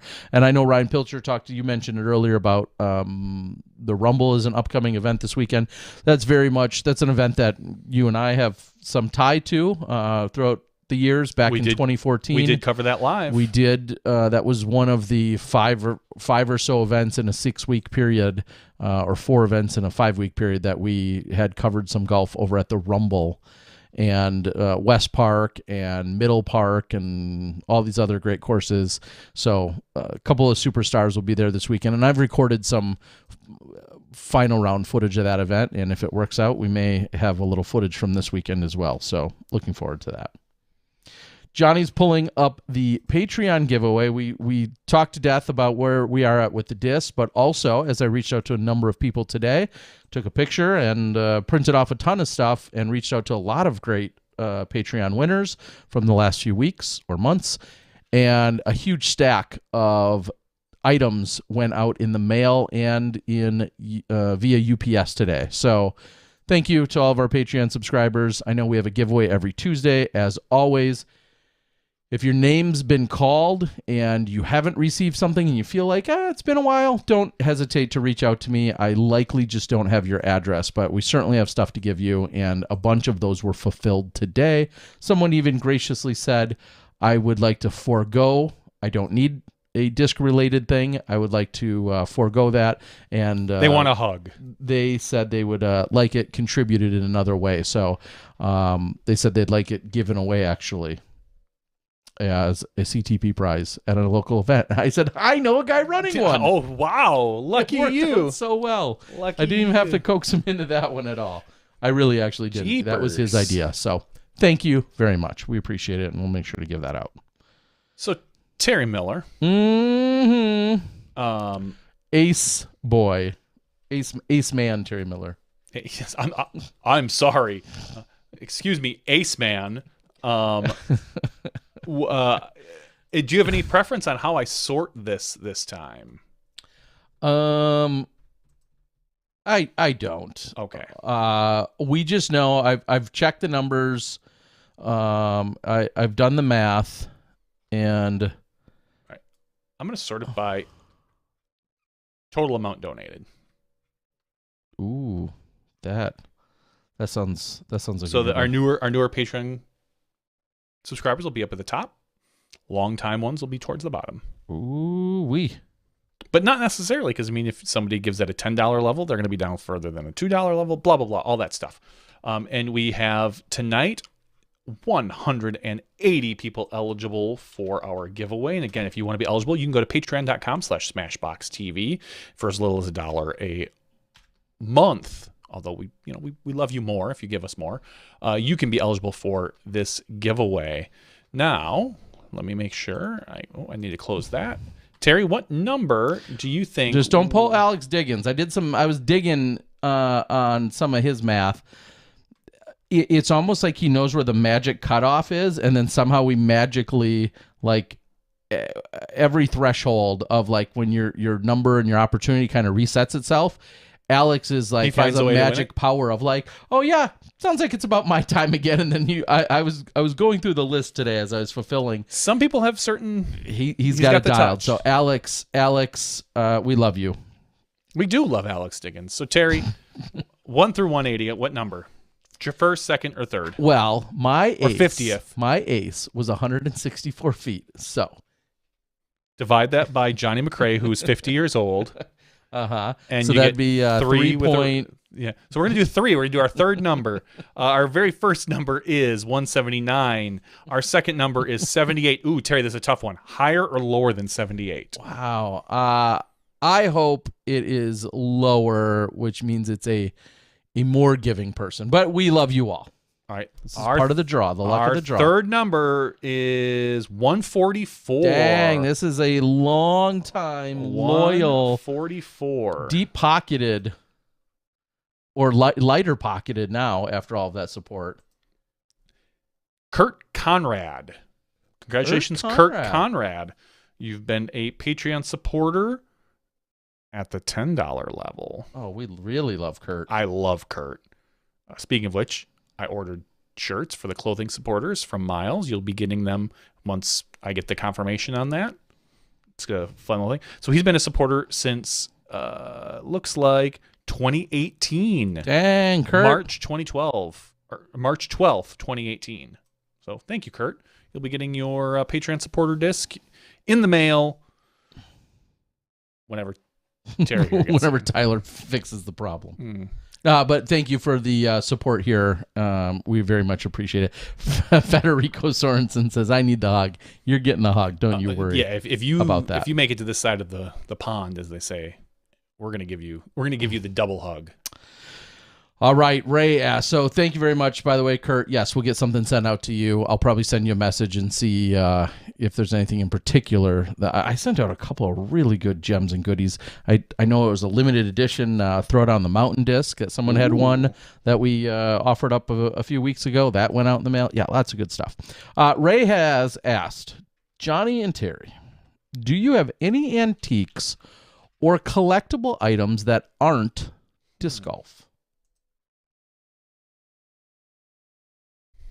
I've got like a few mildly old baseball cards and one really old baseball card from like the 50s. It was it's a Harmon Killebrew rookie card that I got when I was younger. So that's a baseball collectible. I mean, define collectible. I've got some really old Nintendo games. I don't think they'd be considered. Think any of them have any significant value? No, they do not. You don't have anything that's what would be otherwise then designated as like traditionally antique, right? No, not really. My wife in our house here is a very mid-century modern style would be what it's designated as. And so my wife has now been looking at like, I like to call it old furniture. She calls it like fitting the style, but I look at it and go, that looks old to me. Cool. And so she got an old rocking chair the other day. But no, I've never been much of a collecting person for the most part. High school yearbook. I mean, at this point, it's collectible. It's old. It's old. Junior high yearbook too. Yeah, I don't know that those have any particular value. No, I don't believe they do. No, I don't really have anything that's collectible or worth of any sort of value that's old, other than again a few old baseball cards. Yeah, I have. I feel like we're giving away secrets that we shouldn't be. No. Why? No, I'm just kidding. No, I have some baseball cards as well. I had a pretty extensive baseball card collection. It'd be interesting to see what now, if anything, holds any value, which actually does segue to another story I have for you. Almost none of it does. Let me tell you. Yeah, I know. Anything from like the mid to late 80s up through like the mid 90s. Almost has no value because it was so oversold. It was so like there's like a few cards if you get them graded that are worth it, like the Ken Griffey upper deck card, a few rookies like you might be able to get the couple of the traded or the rated rookies, the traded cards from the traded series, that things. Other than that, those things aren't. Yeah, and it's like anything else. Yes, Tim, I do collect a lot of I feel like it's anything else that's clearly like within a collector market of you, just like this, just like anything else. There clearly was a red hot time when they were worth their most, and you hold on to them for various reasons, whether you think they're going to actually increase in value at a certain point, or if you're holding on to it for any other sentimental reason, or you're a hoarder. You think of so many of those cards that had you and I liquidated or moved, maybe not liquidated, but just flat out sold every card when they did have value. That'd be a substantial amount of, at least for mine, it would be a very substantial amount of money, or would have been. But at that point, you weren't. I wasn't in the business of collecting cards of just thinking, hey, I can't wait till I turn around and sell this. I guess those were kind of some of my early days of hoarding. I was really good at acquiring them, but not so good at letting them go. And somehow, I feel like that's now the same issue with this. Yeah, maybe it's the exact same issue. Oh, Tim Court says he's got first printing of the Crow comic book worth $6,000. That's really cool, actually. Funny story, when I was in high school, a bunch of us went to the mall, the Fox River Mall. Oh, yes. To go see the Crow, which was, I believe, rated R. Should have been. Fairly certain it was. And none of us were accompanied by an adult. We were 16, I believe, at the time. And they didn't let us into the movie theater. Ooh, and so denied. Yeah, there was like 4 or 5 of us that all wanted to see this movie very badly. It looked awesome, and I think I've got You have the soundtrack CD. Well, first of all, no, I do, but it's in there. Yeah. Oh, wait a second. I think I have that soundtrack. Yeah, it's probably in my opinion, best soundtrack of the '90s. Some people will argue, but that's fine. No, instead we had to go see With Honors with Brendan Fraser and Joe Pesci. which I have not seen. It's mediocre. Joe Pesci plays a homeless Not person. romantic enough for you? No, Joe Pesci plays like a homeless person who's hiding out in Harvard school, and these students find him, and of course he teaches them life lessons. Of course. So that's what I had to go see. Instead of seeing The Crow, we went to go see With Honors. Okay. Because I believe they came out at the same time. Hold on one second. So my story and update, which actually I did mean to bring up last week, one of the cool side stories that I think we talked about in the last few months, and this ties all together with cards, is that one of our own disc golfers in Brett Comensoli used to play a ton of disc golf, does not play nearly as much as he used to, so on and so forth. He's very much the poster. Wow. That's how, yes. That says a lot that I've held on this poster for 25 years. My wife almost made me get rid of it the other day. Rightfully so. Yeah. Rightfully so. She should have. So, as I was saying about Brett, I made a comment about it and certainly posted about it a few months ago. He had pulled a baseball card that was apparently a really big deal. It was a 1 of 1. Yeah, I heard so that. on Yeah, and you so said forth. And he ultimately sent it in to get graded, and then immediately went from grading to auction. And Wander Franco, I believe is the name. I think shows how much I'm on top of baseball. Wander Mania as part of it. Well, he had pulled this 1 of 1 card, all this other fancy stuff that was related to it, blah, blah, blah. Sent it in. It gets graded an 8. You could see right out of the package it had a little bit of a tear or a bend in it, and then one of the corners wasn't good. And then from there, it went straight to, I think, a very legit, reputable, large-scale... Christie's, maybe? No. It's the only auction I'm assuming, house I know. Exactly, because I couldn't name another one either.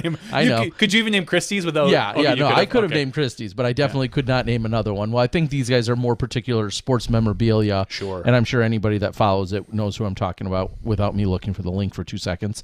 Anyway, long story long on that. Did we talk about what the card went for? No, we did not. Oh, I didn't know if I shared that with you, because I did, and I meant to bring it up last week, and I forgot. It sat for the longest time. I want to say it was like a 20-day auction, or 14 or 16. It was longer than 7. It was a lengthy auction. I remember seeing it the morning of, and it was at like $9,200. And I think it was the morning we were live, because I was sharing it with Nate Doss. Like, look at the cards at $9,200. When it sold that night. So that was the morning of. That was Sunday. So it'd been on auction for a week or 10 days. Originally, they were talking like, this is a Lamborghini car. We're talking $250,000, $400,000. When it was all said and done, the 8 grading and everything else, $78,000 is what he got for it. I feel that's disappointing. I mean, because it's $78,000 he didn't have before. So don't get me wrong. Like, yeah, it's like legitimately like scratching off the $78,000 lottery ticket. I mean, in my opinion, very similar, right? Is that yeah? That's essentially what it felt like. But, and I only say that based on the article I read and the amount that they originally threw out. Like, if you told me he found a $78,000 card, I'd be like, oh my God, that's phenomenal. That's once in a lifetime thing. But the fact that it was built up like he found a $500,000 card. Oh, it went for $78,000. And it feels like a letdown, even though it absolutely shouldn't. Yeah. So anyway, congratulations to him. I have no idea what the auction house takes, and how that all works out. It doesn't matter. At the end of the day, he had pulled a card out of a deck and did it live on video. You have his reaction, and a few months later, it turns around and sells for $78,000. That's pretty cool. So Ryan Pilcher, who knows him as well, is saying that it was maybe up for about 3 weeks or something of that nature, and that sounds about right. I knew it wasn't like a 7-day auction, and there was just this anticipation. Sure. And me not knowing anything about the current state of cards or anything else, I was just excited to see, what this good fortune would bring him. And $78,000 is certainly nothing to scoff at. It's not life-changing money, but it's awesome. It's definitely awesome. So, anyway, congrats to Brett. He did say something though in a comment. He said he understood himself and was expected. He wasn't surprised to get the grading of an 8, Correct. right? Because of it. But he did make an interesting comment publicly and just said, I wish it would have been a 7 because then Topps would have like remade it. Oh, because it was fresh out of the Yeah, container. so again, this is my being naive to how card collecting works these days. I had no clue. But yeah, apparently he had said that he wishes it would have came in as a 7 because he made a comment like then Topps would have had to replace it or would have replaced it or something, which is interesting when it's a 1-of-1 card. Sure. Like you literally are, bringing that plate, die, whatever it is, all those things back up to reprint one card for a guy. But obviously when it could potentially carry, I mean, would a 10 of 10 gotten 100,000? Who knows? But sure, it probably would have gone for more. Yeah, but who knows how much more. But regardless, it was a really interesting lesson to learn as you and I, again, had such a history and a career of cards for a few years in our life As to now a see lot that of kids it's totally a do different that world. this age. I mean, my son never did, and I don't know if he ever will. He's 12 years old going on 13, which is probably right. It's a little later than I got into cards. I think I got into cards when I was 11. 11, yeah, that would have been, I was born in 78, so that would have been 89. Yeah, 89, 88, Yep. 88, 89 was when I started really collecting cards. So, but it's just, he's not a sports kid, so I don't blame him. I have a question for you, Terry, and this is maybe it's a personal question. Oh, I like those. So I just went behind you, and the reason why I had posters behind you is back in the storage area. I had 3 posters that I had left of the 6 or 7 that I've probably kept for the last 20 plus years. Just things that I've collected. I got rid of about a week ago some very early IKEA posters that you and I bought when we went down to Schaumburg. Some flower, like painted kind of thing, and just traditional kind of garbagey art that you put up in like a college room or even like your first apartment. But I did keep 3 different posters. I kept the movie poster to The Crow that I bought. There's a Dashboard Confessional poster. I was going to say a Jimmy Eat World. Nope. Henry Rollins or Mighty Mighty Boss Tones. No, I didn't. I never owned posters of them. I have tickets and shirts of all that stuff. The other one is the City on... No, God, no. Never. The City on Film and Dashboard Confessional. Two bands that I enjoyed quite a bit.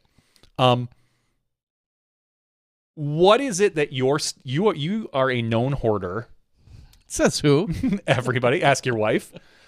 What is it that you look at right now and think, I should really get rid of that? I don't have a use for that. Oh my God. I don't have a reason to have this. Like, it's not ever going to be worth money, but I still hold on to it. Like recently, what have you looked at that you've looked at and gone, I just can't, but I should. There's no, and whether it's sentimental value or anything, like I've got no real sentimental value for those other posters other than I went to the concerts when I was in my 20s.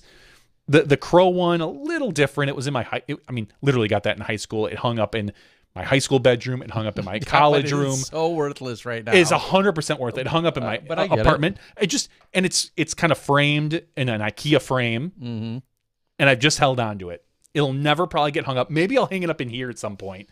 For no reason, but no one can see. To complete our studio. Yep. What is it that you have right now that you feel like you should get rid of, but you just can't bring yourself to do it? I literally have, I would say, a basement's worth of items that I could and should. Not disc golf related. We'll say. No. I mean, at this point, clearly, what is my 3rd grade baseball trophy doing me any good for, or my bowling trophy, or my basketball trophy, or any trophies in general? Sure. Any, I'll say, non-disc golf related trophy of any kind. My high game in bowling when I was 12 or whatever it was. Like, and they give you a California grapes collection. Yes, I have one of those somewhere. I know you do. I'm sure I do. I know I do. I used to. There are literally hundreds of items that I always think about, like, could I ever live in a tiny house or anything of that nature? I've watched a few tiny house shows lately. There's just so much stuff that I absolutely could get rid of that has, it's just that. I mean, at one point on Instagram, I created under your stories, you can have the different sections of stories. I created DG nostalgia, because then sometimes I'm digging through stuff, and what do I find? I find the 2003 Flagstaff Worlds hat. Sure.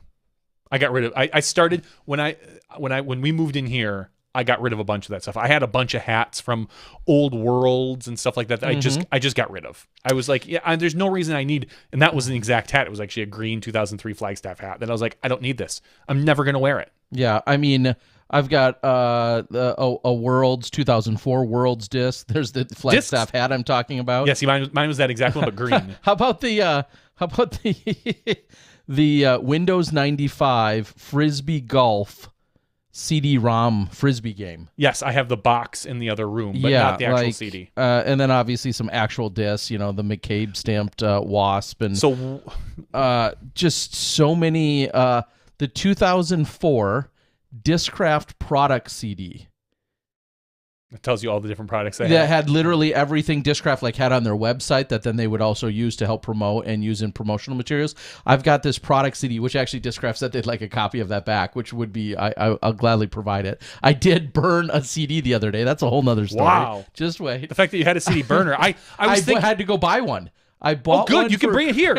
No, I'm serious, because the other day I was thinking, I've got a bunch of CDs in there that I don't have on my iPod, and some of them are like old comps that you just can't get. They're not on Spotify. I'm like, oh man, I'd really love to re-encode a bunch of them, but I don't have a CD-ROM. Maybe I'll go buy one. If you just bought one, you can bring it over here. It's at Crazy Cat Ladies. She wanted one because we got her a brand new computer, and she said to me, she's like, yeah, but how do I back everything up? I'm like, you have it. We have it all in your Google Drive. We have it all in an extended Dropbox drive. We've got a standalone separated hard drive. Your stuff's backed up 9 different places, and they're all pictures of cats. It's all backed up. There's a reason she's called Crazy Cat Lady. I love her. But she has more things backed up than I think the Pentagon does, right? And it's I'm not going to say it's useless. It's her stuff, but we've got it backed up in so many different places. And then she's like, yeah, but how do I get it onto a CD? I'm like, you don't. Sure enough, I'm at Best Buy buying their range between $29 and $39. I buy a $39. Oh, what speed is it? 16 speed, 32 speed? Does it even say anymore? It did, and I want to say I was surprised. I was shocked. It was only 16 or 12 or something like that. I'm like, why is this thing so slow? And here's the worst part. It can probably only go so fast because it's an analog disc. Here's the worst part. It connects the cord that comes with it is USB, obviously, into the machine, which I feel like could be USB-C at this point. But then again, it depends on how old the machine is you're going to use. You might not need USB-C based on the speed of the... But then going into the back of the unit, it's a USB-B, or not a... Like the ones that used to go into printers? Like a funky... Not a printer one, but a larger one. It's not a mini. It's not a micro. Oh. A mini USB. That's what it was. Okay. So it's kind of bigger. I'm like, why are we connecting with this? So we burned a CD, and then she said, so I'm like, here's how it happens. And I sat and waited for a CD to fill with a bunch of cat pictures. And then she said to me, great, how do other people look at this? I said, they don't, because no one has what I just bought you. No one has a CD-ROM anymore. We're burning backups of backups of backups onto a CD-ROM that you needed to buy a special CD-ROM for, which no one else has a CD-ROM anyway. There's times where you just roll with it, and this is one of those times. All right, so I could throw away these CFR when Innova used to. You'd buy a disc that would support an event, an AM Worlds, a Super Tour, any of these events, and you'd buy a special disc, a fundraiser type disc, and then they'd give you a certificate. It was called the CFR program, the Championship Candy Fundraiser Program, or Championship Fundraiser Program, and you would then send that filled out tag. It was like a your version of a self-addressed stamped envelope, right? You'd fill out this tag, you'd send it into Innova, and then every month they pull from these hundreds or thousands of them, and then you could win something else special on top of what you already bought. I bought thousands and thousands and thousands of CFR discs, And then I usually didn't sell a lot of them. I just collected them. So I have thousands and thousands of these cards. This one I'm looking at the CFR program from 2011 PDGA Pro World. So I bought Champion Glow Katanas. At one point they started filling them out for you, which is really nice, but I never filled them out. I've just got thousands of these cards. They're clearly garbage. Oh my gosh! Just looking. All right. So Anyway. my question: what in your obviously you have your basement, which has it's in the basement. It's a storage area, I guess. Yeah, both. Yeah. In your condo. What in your house right now? What in your actual condo do you have that you look at and you go, I can't throw that away. Why would I? Is there anything, or do you just keep all that stuff downstairs in the storage? No, there's plenty in my bedroom or in my closet. I've got.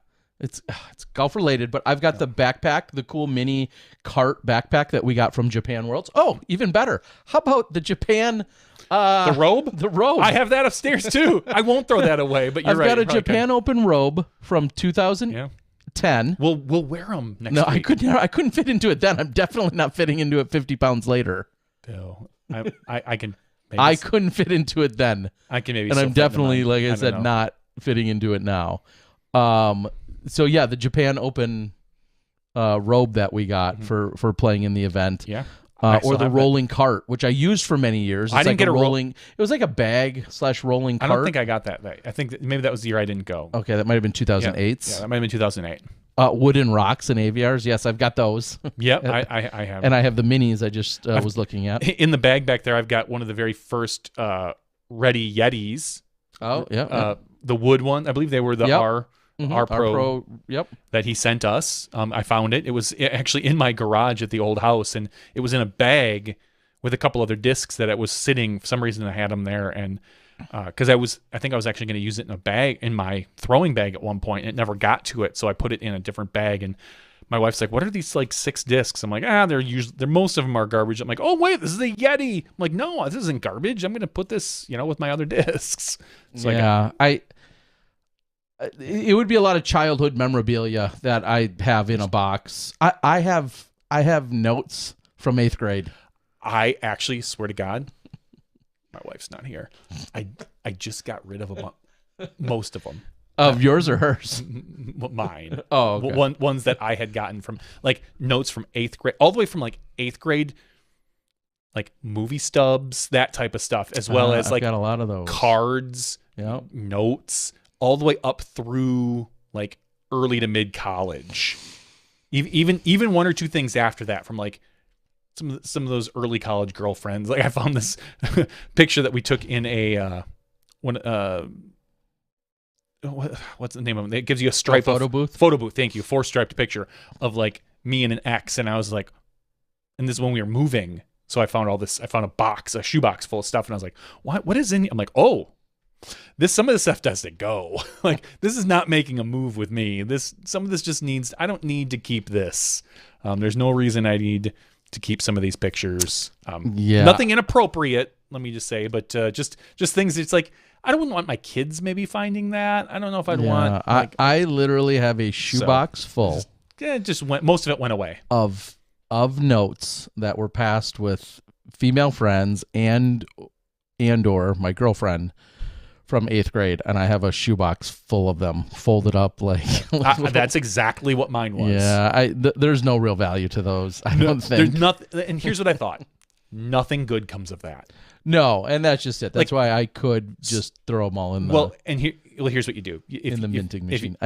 Fireplace. You can take a picture of it these days. Yeah, and you got a cell phone. Even that I don't need to. No, you don't need to. I'm just saying, if you did need to, it's kind of how I feel about like your kids' art when they bring it home from school. Like, oh, that's great, and then you throw it away. Like, just snap a little photo of it and be done. But no, a lot of those, I just was like, I maybe don't even get some of the inside jokes anymore because they're weird. I hung out with a weird crowd back in high school and junior high. And I got rid of almost all of it. I kept some of the ones my wife first gave me when we met. Little notes she left me at the apartment or whatever, and I have some of those. But yeah, I did the same thing, Terry Miller. I looked at it, I was like, yeah, those there's nothing good that comes of that if anyone finds this. Like an old diary I had, got rid of it. Some awful, like middle school poetry, that I don't know what sort of emo, You're just trying to write the next rom-com. emo state I was in middle school and high school, but that went away. I was like, oh my God, what is this? Like, this is horrible. Like, it wasn't even good. And it literally just went in the garbage. I was like, it's not making the move with me. It's gotta go. Yeah, I mean, no one should ever see that. I mean, there's no sentimental value to it, but I've got an alarm clock that I literally had as a kid, and I think it still works. I still have mine. The Sony. I've got a Sony, a little white Sony Cube that's got like a holographic Cub sticker that came in a pack of of baseball cards. I've got that. And I know I could plug it in and it'll work just fine. Yeah. It's funny how like alarm clocks never go bad. They don't, and I still have. I still have mine. They're pretty low. Low maintenance. I still have the Sony alarm clock. It's like all beige now because it was more of a white. But it's more of a beige color, and it still works. We used it at the apartment, or not the apartment, at the old house as the clock in the living room, but it just doesn't fit anything here, so it's just sitting somewhere, but it works perfectly fine. It has a radio built in. Sounds like a good place for goodwill. Why wouldn't I? Why wouldn't I? All right. Question on the board came in, which was I'm not going to say, it was random, so I will say it was random. Burger King, Popeyes, or Arby's, and my only response initially to that would be well, what are you trying to eat? I mean, if you want a burger, you got to go to Burger King. In that particular case, Arby's was a go-to. I felt like Arby's really went wildly downhill. Arby's used to be like they were the only ones that offered like a legit. Well, I guess Hardee's did, only if you got the raisins. He collected the raisins. Hardee's for a while, and again, this is so regional. There's a lot of places in the country that either didn't have Hardee's, or you had a Carl's Jr., which was really just a rebranded Hardee's, depending on the part of the country you're in. But where you and I grew up, there was no such thing as a Popeyes. We didn't see a Popeyes until we moved to the Milwaukee area, and they're still not even that common. So, and Burger King, when you and I were kids, Burger King was like, it was really Hardee's, Burger King, and McDonald's were the staples. The three major burger places. And Hardee's was forever a hardcore staple in our region. Yes. And was just that regional. I never liked Hardee's burgers, which is funny because they always had like these big like I was always a big fan of the Burger King burger. Still, I agree. To this day, I don't mind a Burger King burger. I don't love it, but it's definitely not as good as I remember it. And Wendy's, pardon the pun, was like a redheaded stuff. Nobody cared about Wendy's. No. The only reason you went terrible. It was like the last possible option. Like, nothing else. The only reason you went to Wendy's was for the Frosties? Yeah. Yeah. So that was the only reason. Sorry. Again, all incredibly regional. I realize that. For sure. All right. Tim also went on to say, I kept way too much of my artwork, but the difference is, Tim, you're an artist. You're a talented artist. Yes. And some of that either may have some personal or sentimental or actual like cash value someday or now. That's very different when you're, sometimes when you're just holding on junk and you have no idea. I mean, I feel like that's kind of the toss up. Like, just like recording your child who could become the next Celine Dion or Britney Spears or Mariah Carey or whomever. Insert the next Cardi B. Pop star. I think one of my daughters is more on that line. But it says a lot. It does. It does say a lot. Yeah, and then you think, is today's version of keeping artwork, I guess another medium is just recording them when they're singing. And I mean, because clearly when your child goes on to be the next American Idol, you're like, oh, cool, I have all this stuff when they're singing, when they're two. Sure. Because we recorded it. But at a certain point, you're like, they're terrible. We can delete all that. Not really as talented. Carney says, I have some USA, Japan, Germany hand tools you only buy once. Okay, talking about things that retain value and or investing in quality over quantity, which is, I think everybody gets at a different stage of life, and then deciding what those items are. Whether it's tools, I think tools is probably one of the number one factors. Is tools like one of those things where you hit a certain age and clothing to some degree? I mean, when you realize that some name brands are truly built on quality as opposed to just being built on actual branding, like they're a better quality. You feel that's true? Yeah, probably. I don't. I mean, for me personally, I go to Kohl's and I look at it, and pretty much there's a very thin layer of, or a very thin, layer of quality at Kohl's. Like, you're not getting real high end at Kohl's. You're not getting real low end. It's kind of like all in the middle. I guess maybe depends on your lot in life. Maybe somebody else looks at that as real low end. I don't know. But Kohl's kind of like, cool, am I getting Croft and Barrow, or am I getting, Levi, or what am I getting? Whatever. So I tend to shop at Kohl's because I just know it and it's nearby. So that's where I buy most of my clothes. So for me, clothes is okay. So tools. I feel like a lot of people get to either a certain age and or realization of, hey, I'm going to invest in good quality tools as opposed to reinvesting in junky ones or lower quality ones. What are some of the other things that you think about when you're like, wow, do I buy good or do I buy enough to get by? Furniture? Yeah, it comes down, a lot of that comes down to your economic status and your age.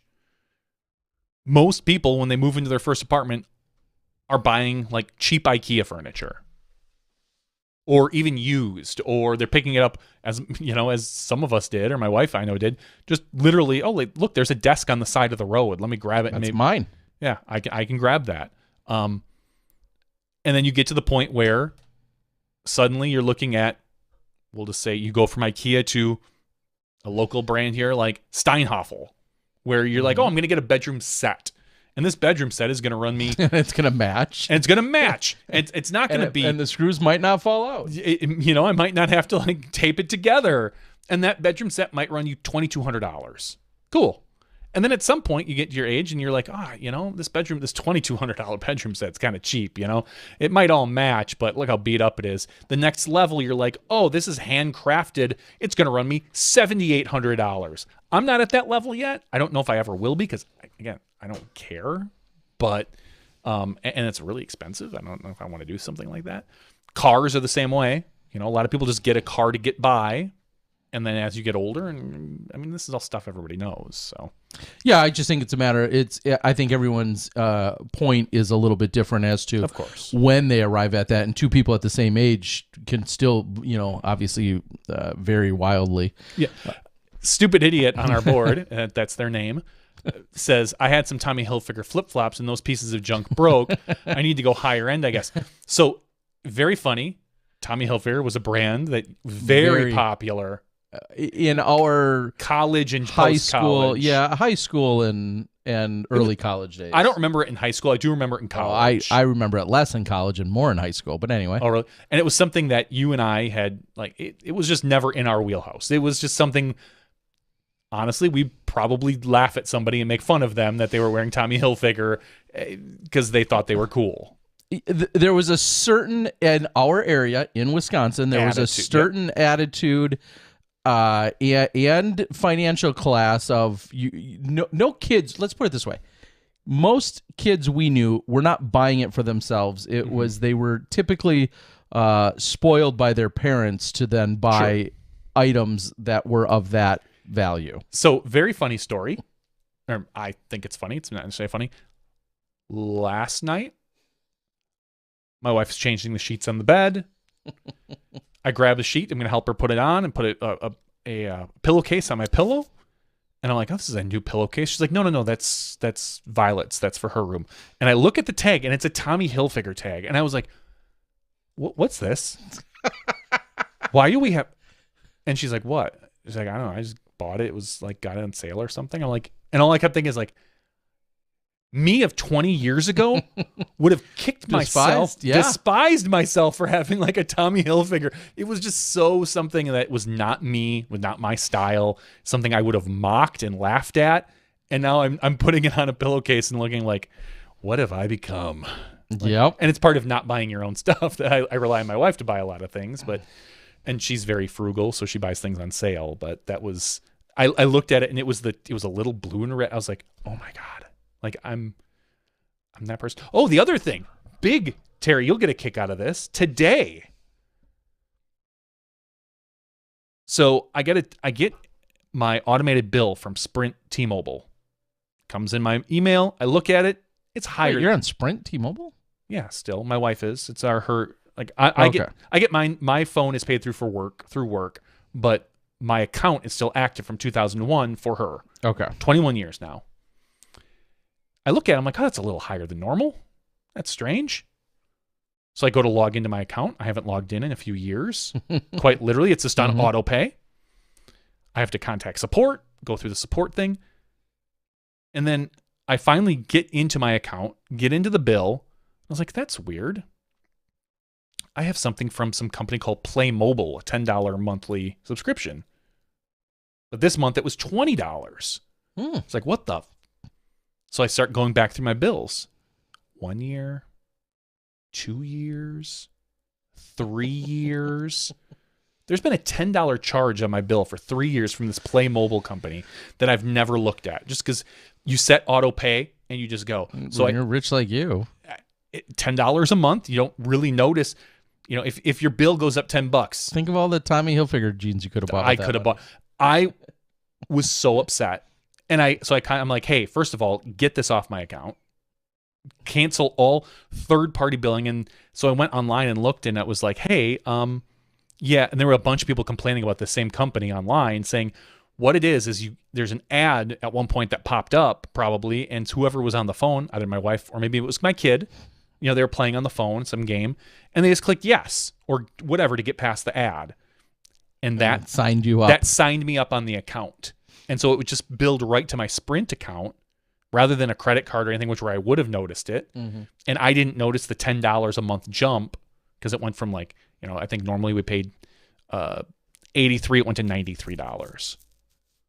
I was like, what the? So then I started digging into my bill and I was like, well, I also had a $15 a month charge, which I knew I had when my wife signed up for her iPhone. It was a protection plan. It allowed you to do the upgrades. I'm like, get rid of that, get rid of this. And suddenly I'm like, oh, cool. My monthly bill is now $25 a month cheaper than it was 12 hours ago. I was so upset. Now, not only was I upset at Sprint, but I was upset at myself. And someone was like, well, why don't you call them and ask them for the money back? I'm like, I could. But I kind of feel like it's been 3 years, and they'll say, I'm guessing they'd say, yeah, we can work with you for like the last 60 days, and but the other 2.5 years of the $10 a month that you didn't notice you were paying, And I kind of thought, I'm like, oh my god, I'm like, that's really sad. Which somebody, as you said, somebody at some point likely accepted. Yes. I guarantee you someone did. And therefore, it's not like they can just sneak it on there, illegally probably. Yeah, no, I'm sure it didn't. I'm sure someone clicked it, because I haven't had a Sprint line in 12 years personally, because that's how long, 12, 13 years. That's how long I've been with my current company, and they do my phone. But my wife jumped on my plan at one point, and so now her account is on my plan, because I was also looking like, is there a cheaper plan out there for me? It's only one line right now. I don't, my son isn't quite interested in getting his own phone yet. I was like, whatever. And so, I talked to the woman who was doing the support on the chat, and she was like, no, you're kind of at a really good plan right now. You can get a cheaper one, but you lose this and this. You lose the 5 gig mobile hotspot if you do. And she's like, you're probably fine. So I just kept the current plan I have. But I was so upset at myself. I'm like, how do I not notice that for 3 years? Until the next bill has a $19.99 tech support fee or something. I did have them cancel all and block all third-party payments on your plan. So that's my suggestion out there tonight. Yeah, go out there. If you don't want to just give away free money like Johnny V. Check your bill if it's on auto pay, and make sure you're not paying extra. There is some app that I see advertisements for every day that goes out there and like cancels all your things you're not using. Make sure you know. We're not sponsored by them. No, we're not. Whatever that was. All right. Let's see if there's anything else out on the board. Everybody's talking about where they're getting their most value, whether that's Burlington Coat Factory or TJ Maxx. Also saying that we have a Burlington Coat Factory on the corner. Shoes and tires are the two places, or those treads, where you should make sure that you don't go cheap. That's sounds like some good advice. Summer tires best in the rain till it's 40 or colder in the Pacific Northwest. Also talked about some other brands, being Patagonia. I do all season tires. I never change my tires. if I had a nicer car, maybe I would. I know my boss, he's got a Jaguar that he sometimes drives in the winter, not often, but he does put winter tires on it. But that's all. That's you too could afford a Jaguar if you weren't giving all your money away. If I hadn't given away like the $300 probably $350 to T-Mobile over the last 3 years. That's what you get. I was so upset. I was so upset today, just thinking like, how did I waste this money? It's such a little amount, $10 a month, but I'm so happy now that it's off of there. Also, couldn't be any more unrelated, but Ryan Aquino, I believe is how his last name's pronounced, had released Schlitz Creek, a documentary down in the southwestern Chicago suburbs. I don't know if it's Lockport or Joliet or wherever specifically. I forget where the exact theater was, but he had released it. Looked like there was over 100 disc golfers that showed up. I believe it was a 30-minute documentary that officially premiered at an actual theater, and he worked really hard on it. You see him doing some work with Disc Golf Network. His main channel is Disc Golf Digest, and now I believe he's released it in its entirety also on YouTube. So I just wanted to throw it out there. Done really incredible work. What I guess part of the big point, besides promoting it and saying to go watch it, which I started to, I wonder if we're going to see any more. I don't want to say acceptance, because obviously it's accepted, support and or interest in those types of productions. It's of course it's very well put together. He's a professional editor and filmer, so that's not the question. The question is the viewer base ready for it? And I know we've kind of thrown this question out there before, which is not. Well, everybody says we want to know more about players, we want special interests, we want more background, we want more info, and then people make these types of pieces and they go wildly underwatched. But unless it is a top tier name, people don't really care. Like Dan Schlitter, nice guy, great guy. We had him on the show a couple months ago. But a documentary about him, it could be wildly entertaining, it could be wildly fascinating. It just won't get the views. You do that same thing about Macbeth, a couple 100,000 views probably. Maybe not. I think it would, just because it will get more, but of course. But it's just interesting to me because I do agree that I'd love to see more of those things happen, and it just seems like the viewership doesn't necessarily match. No, it doesn't. What is supposedly everyone's interest level? That's what I guess I just find. I'll admit is it feels a little disheartening. So. Ray Zurhausen brings up a big note that we missed that happened this week. Paige Pierce and Alyssa Van Lannen got engaged. I was trying to think if that was before the show last week. I think it was right after. It was right after the show. Yes, congratulations. So congratulations to them. We can't say that enough. Of course, so happy for them. Incredible humans and on their path and journey, which I feel like they're opening that window more and more for more people to be able to share and experience and see and witness more and more. And I think it's just absolutely incredible to see. So yes, of course, congratulations to them. Also, congrats, Jason Wilder. It's his birthday today. Happy birthday. You've seen Jason. him a number of times. He is one of the major conduits between Zuka and our current disc golf strategy / infrastructure. He's the middleman that's helping blend them together that much more. Zuka, of course, being very involved with disc golf. However, he kind of stepped in and said, let me be the go-between between Zuka and disc golf. Let me help be that go-between that much more. And then he's now into a number of other sports where Zuka has a foothold and has some interest. And he's out of Minnesota, runs a bunch of events, sells discs, and all that kind of stuff. So it's his birthday today as well. So as I said, there's a lot of great birthdays out there, including his. All right. What happened with, I see you have at least a website up.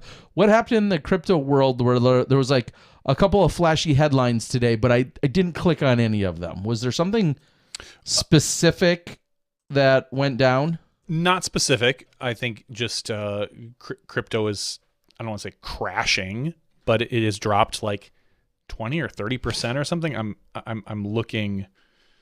Someone had asked about. Why is yours negative? I don't know. That's very weird. Someone was like, I think it was Ray on the board had made a joke about how I feel about my crypto right now, and I still chuckle because you're still well out ahead of.